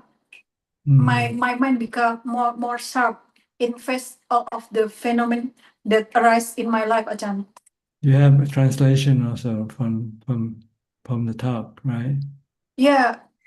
I always do. I always translate Ajahn talk and listening to the previous. I mean the old video of question and answer, and it's very inspired me because in one of that question answer, Ajahn said that it's very simple actually. Just no craving, you can be enlightened. So that's simple. So simple, yeah, but so hard to do, huh? Yeah, that inspired me a lot. So every time any problem or no craving, I said I have a new mantra. So no craving, no craving. It helps me a lot because it inspired me a lot, Ajahn. Good. You got the right message of the Buddha. From Ajahn, from the messenger. Yeah, messenger. Yeah. Thank you, Ajahn. Anytime you have dukkha, you say, I'm having craving, so I have to stop my craving. Yeah. Stop craving. Good. Yeah, and that's why I'm working on my kamatana to distract and demolish the future craving. That's right. Yeah, Ajahn. Thank you, and I'm very happy. Every day is a happy day. Good. Yeah, Happy to it's hear like that. it's like I have a weapon to win the war, to fight. Okay. Just keep up practicing. Yeah, Okay. of course, Ajahn. Until you have no craving left. Yeah. Then you Thank don't you. need to do anything. Once there are no craving left in the mind, then there's no need to do anything anymore. Yeah, that's the goal, Ajahn. Mm. Because still there's so many things that I have to do. Like my mom do operation and so on, and I will manage step by step. Good. But But still just in the step. don't do it with craving though, huh? Just do it because you have to. Yeah. I try to keep my mind wise all the time. All I do not under my craving, not under my defilement. Yeah, just customary thinking of anicca, dukkha, anatta also. Yeah, I'm ready. I believe now I'm ready. I mean, separated with my mom, but I'm not sure, Ajahn, because it hasn't happened yet. But yeah, good. the more I learn, the more I become well prepared. That's what. That's the purpose of learning, to be prepared for the eventuality. Yeah. Okay, good. Yeah, All thank you. right. You're Thank you. welcome. Next, Diana from King City, Canada. No, Buddhaya Ajahn Suchart. Yes, what can I do for you today? I'm so happy to be here. I had a few family oriented questions, if that's all right. Sure. Yes, I was we were attending the monastery as usual over the weekend, and the monks organized really nice English retreat program. I was talking to some families there, wondering how they keep the Dharma available for their children in English, because it seems that in Sinhalese it's very clear and very involved, and for the English children I see it's a little bit less because it's a different language. And one family was expressing the thought that they're focusing a little bit on their children to be kind of blending into the society more. And I expressed the thought that there's only so much time, that I'm actually focusing my family more to like take the weekend and have the retreat in order to make sure that the Dharma is growing, not just for me, but for my child and therefore like my whole family. And I wanted to hear a little bit of your guidance for that. I'm not sure my question. I'm not sure what your question is. Somehow the parents of the other family, of the other children, were thinking that there was benefit in Dharma for their children to be involved in the society, like blending into the community. And I thought, and I didn't think that was. I expressed my thought that I was making more Dharma time for myself and my daughter, like for the retreat and attending monastery weekly. Instead of engaging socially. Yeah, when you engage with people, try to avoid getting into any argument or any discussion that has different views, you know. Just to keep your view inside of you and respect the other people's view and let them do whatever they want to do. Okay. No need to convince them to do your way, and there's no need for them to convince you to do their way. If they want to convince you, you just merely nod and say thank you. Okay. So I guess maybe part of me was seeking some confirmation that in my mind, 5 days a week of socializing was enough. And then 2 days we could have off and just focus on the Buddha, and because it takes time to, to remind the mind and absorb the teaching and experience some form of equanimity after, some hours of practice. Yes, the more Dharma practice, the better. Okay, so I'll just stick to my own schedule, which I worked really hard this year to pull away, like socially on the weekends, not just for me, but for my daughter also. Okay. And I noticed my daughter struggling a little bit with the original Buddha practice teaching that we as adults participate in. So I ended up getting her some lighter Buddhist literature, and we ended up reading it together, and it seemed like she was able to engage like on her level of awareness, that she was able to process more about this breathing in and breathing out, because they were giving a lot more external examples. I'm hoping that's still okay and useful for her to have that foundation on the surface before she gets in deeper. Okay, no problem. Let's do it. Okay. All right. Anything else? Yes, yes. This year, lately, I've been thinking a lot about my distant father. Well, actually, let me update you that things with my mother, I feel they're taking a turn right in the middle of when I'm reacting. I'm able to just kind of catch myself in the middle, retract, and give back her the listening in the understanding that I wish I could give her after I didn't give it to her. So I'm making some progress. Good.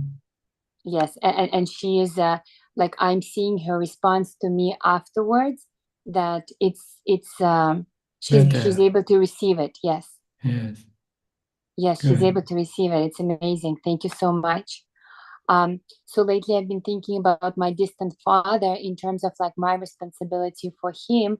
It seems that, he has another family, and I've been just reaching, he's in Russia and this big war is happening. And I've been just kind of reaching out verbally, but I haven't gotten any feedback. Yes, you have to see how he reacts to your overture. Maybe he's not interested.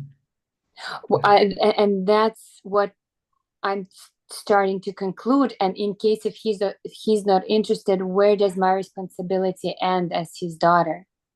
And right there, and right there. If he In what? doesn't need, ends right there. Oh, it ends right there. Yeah. He's just not interested. Okay. But you can still wait for some other opportunity to do your duty as a daughter. Like maybe when he gets older and he needs some help or support, and you can support him or help him, then you should do it. Yeah, he doesn't seem to need any help and support because he has another family that is managing everything for him. Okay, then there's no need for So you to then do it anything. just ends there. Okay. Yeah.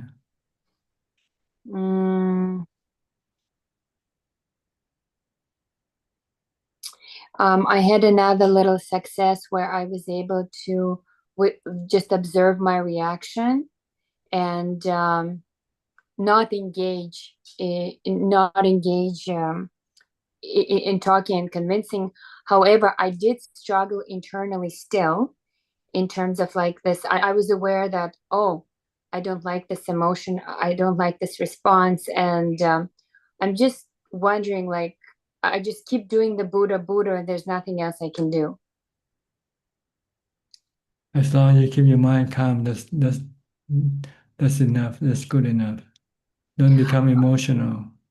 Okay, so if I'm feeling sad, I'm not calm. Mm-hmm. Okay. So then, and then all I can do is do Buddha until I become calm. Yes.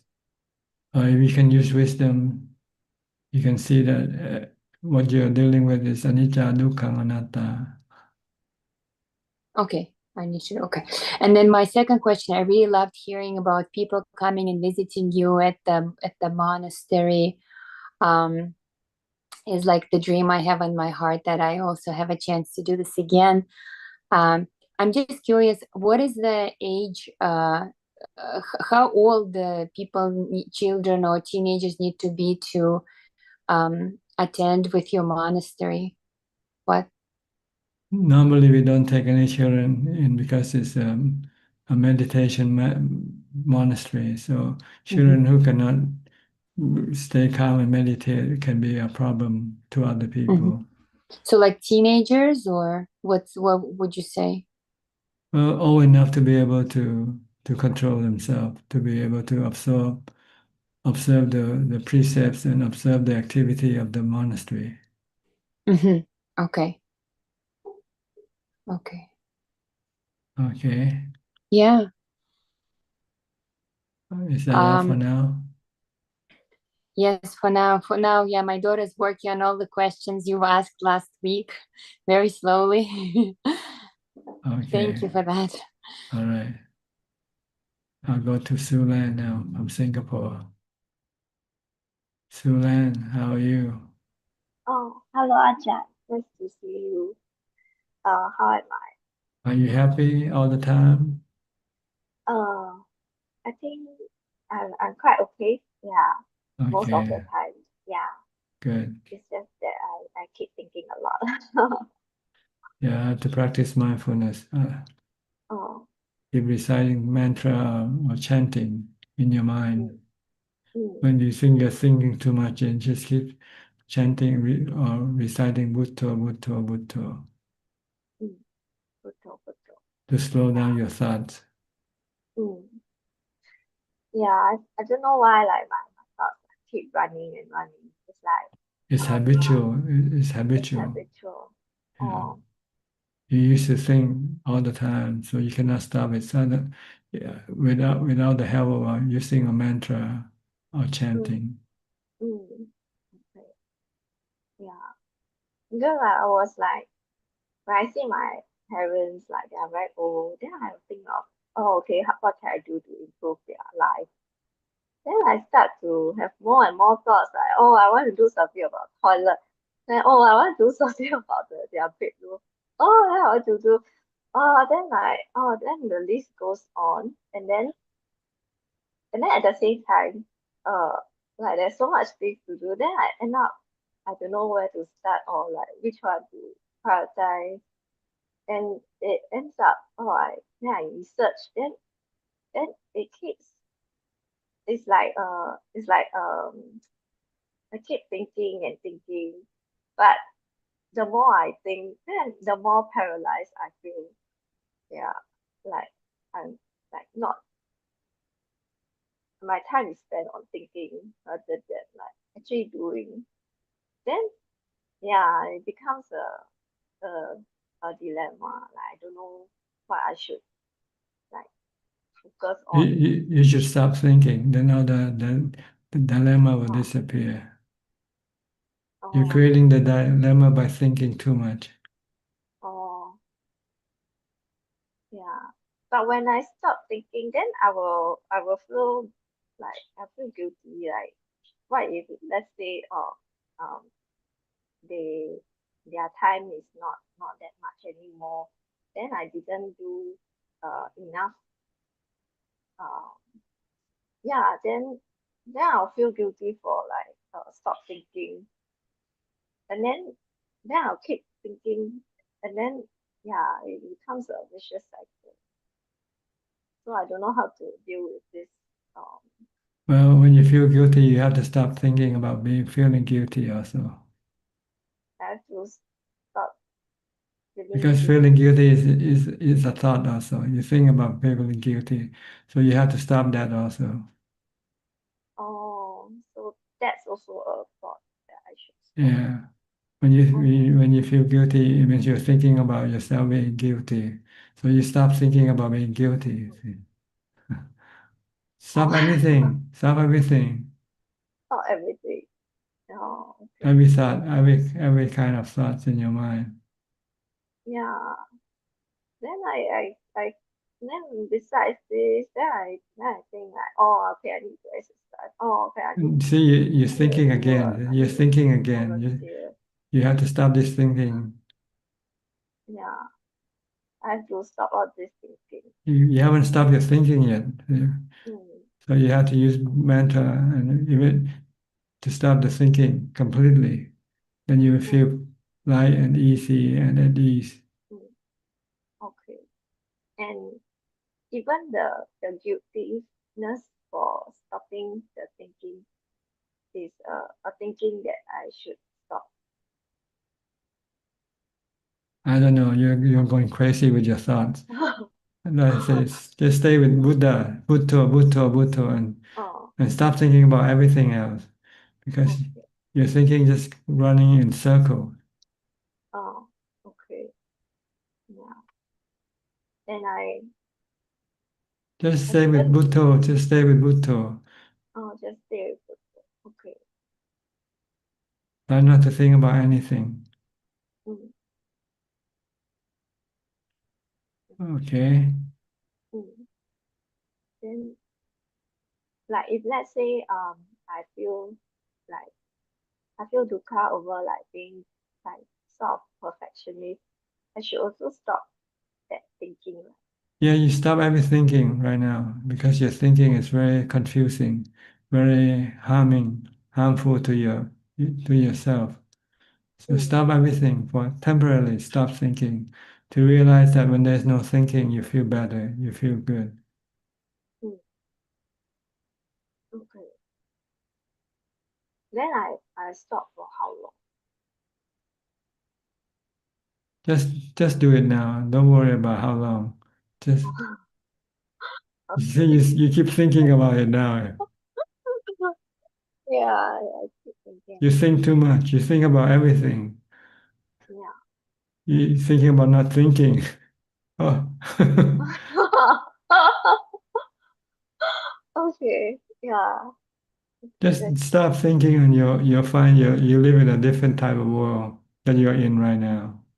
Oh, Then you'll know what to do once you stop thinking.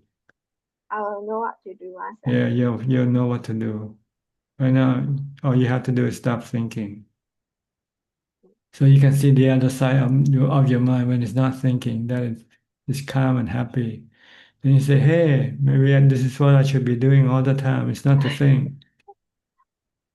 Oh, okay. Okay? So don't ask too much question right now. Just do what I say. Just stop thinking. Just keep reciting mantra, Bhutto, Bhutto. Oh, okay. Good. All right?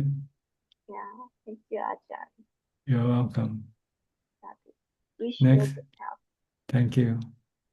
Next, Professor Ken. You came in early and then somehow you just went out. Hello, Ajaan. Yeah, I was in at the beginning, but I just moved myself to the back of the queue. So You move yourself intentionally by turning yeah, off the just video. yeah, keep a low profile. I have no questions at the moment. Just enjoying the discussion. Okay. Thank you, Tanajan. So we have a final participant. Thanks for the patience of waiting. Sri and Czech. We have a few minutes left for you.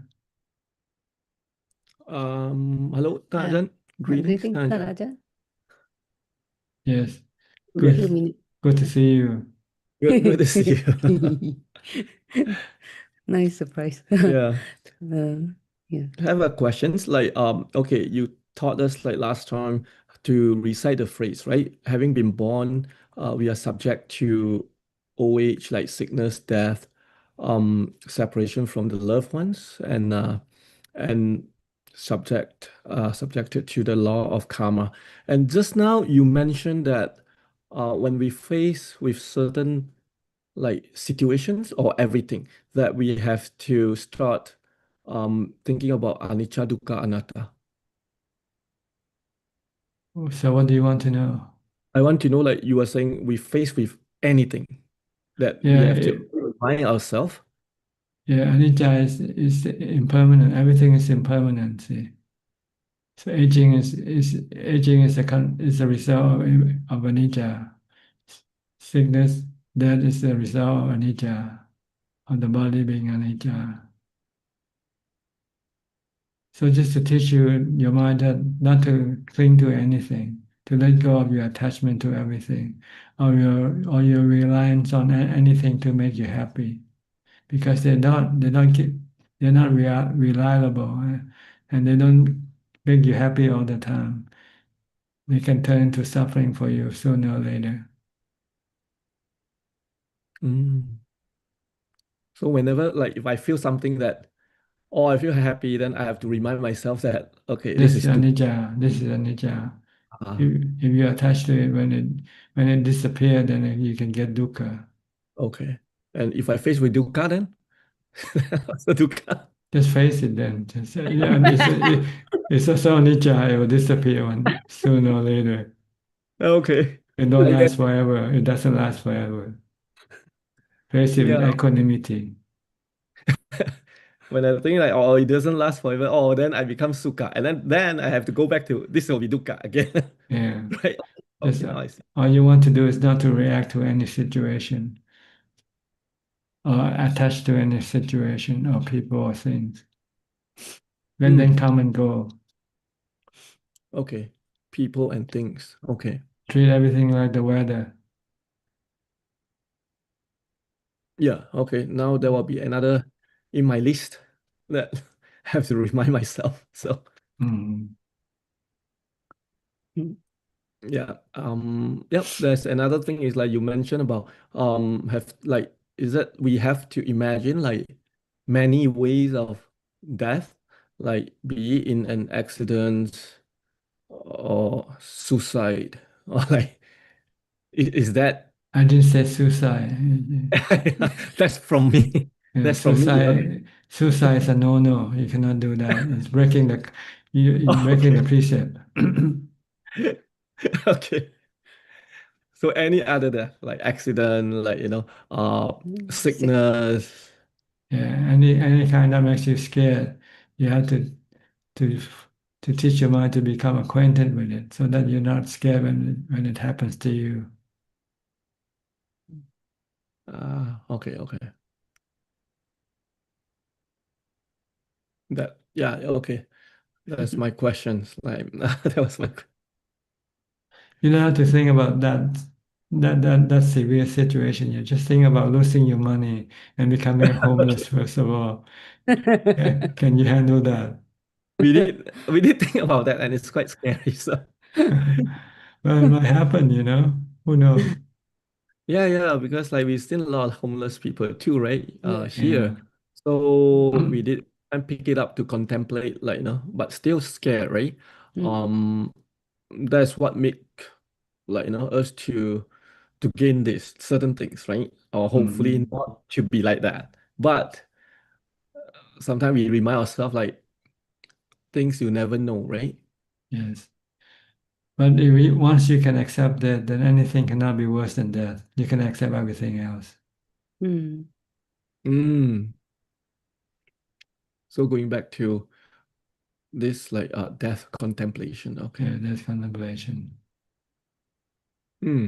Once you can accept this, then you will be able to accept everything that can happen to you.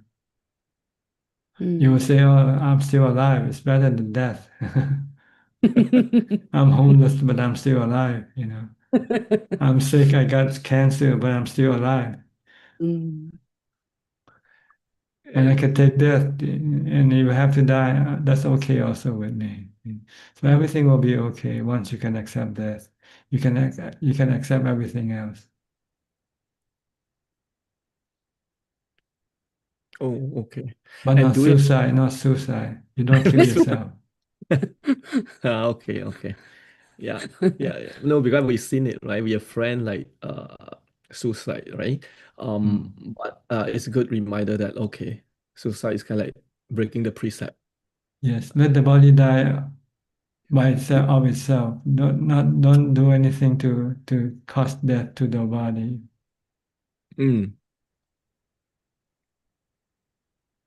Yeah. Okay. I think that's all. Thank you, Ajaan. Thank you, Ajaan. Nothing from you, Check. I just want to express my sympathy to Claudia's friend, about the daughter that passed away, and yeah, it must be painful for a parent to go through that. Even though we know that, yeah, we try to contemplate that, but it could happen to all of us. Anyway, like Yes. and it will happen. Because you lack equanimity. You see. If you have equanimity, then you will not feel sad or anything. Yeah. You just merely know, merely accepting. Okay. Yeah. Thank you, Thank you, Ajaan. You're Ajaan. welcome. Okay, then we'll go to Kunjup now for more questions. กราบนมัสการท่านอาจารย์ค่ะ We have 4 questions this evening, and the first 2 questions are from the assistant Gmail. The first question is from Gautam. Every sentient being has the capability to experience pain, and pain is nature's gift for protection of life. So why does pain become a stumbling block in the path of liberation in Buddhism? I don't know whether it's a stumbling block or not.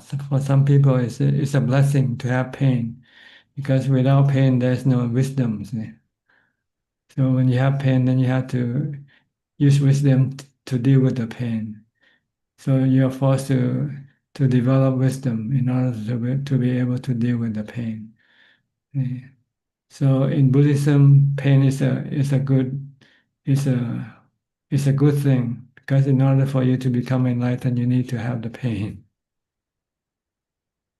Is the Buddhist path opposing or opposite to the law of nature?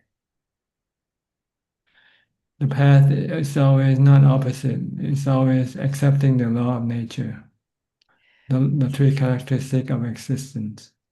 Everything is anicca, dukkha, anatta. This is the path of Buddhism. What is the correct understanding of pain, and should it be totally ignored?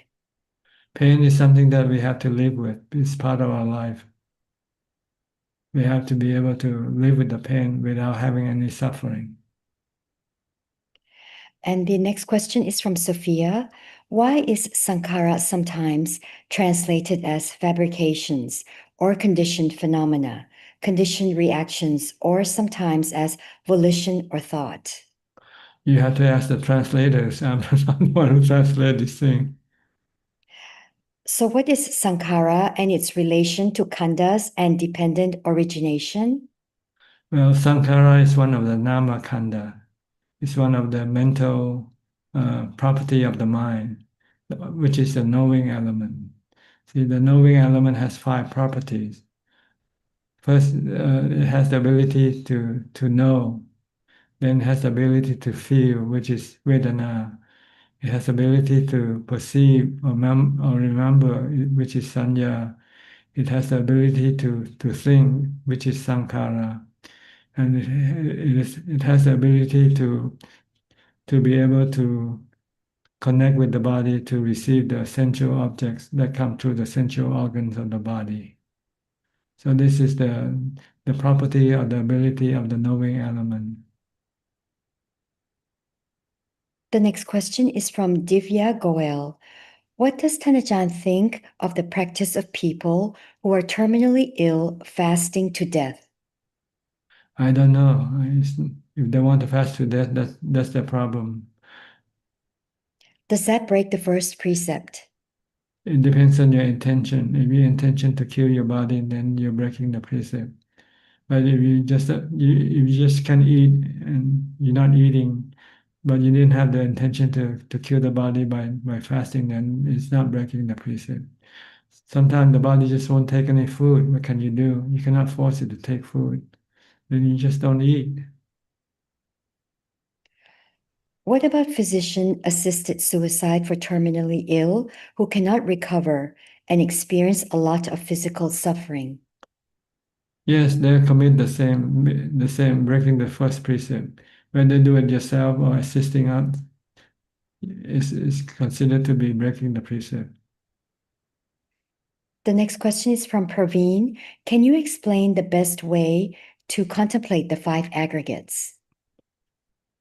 Well, the 5 aggregates are 2 parts really, the body and the mind. The body is the first aggregate, which is called Rupa Khandha. And the other 4 Nama Khandha is the mind, it's the property of the mind. Vedana, Sanya, Sankara, Vijnana. And these 5, they work in conjunction like a family, like a husband and wife. The mind needs the body because the body has the 5 sensual organs. And the mind wants to receive or want to experience the sensual objects. So the mind has to rely on the body to send the sensual objects to the mind so that the mind can then indulge or enjoy and also subsequently suffer because all these sensual objects are temporary. They're not permanent. They can only give you brief happiness. And when they're no longer there to give you the happiness, then you can feel suffering or sadness. And the last question is from Meta Vandana. Can the equanimity reached at the 4th jhana impact the daily life interactions? Oh yes, it will make your mind calmer and more rational. You can still interact, but not emotionally. That is all, Ka. Okay. That's about all the time we have for today. Thank you for your company. I hope this meeting is useful to you and can help you advance in your practice. In the meantime, please stay safe, be mindful, and keep on practicing. And if all goes well, I'll see you all at the same time next week. Thank you and goodbye. Thank you, Ajahn. Thank you, Ajahn. Thank you, Tanajan. Thank You, you, admin, Ajahn. everyone. Good Bye. evening. Bye bye. Bye, everyone. Bye bye. Bye.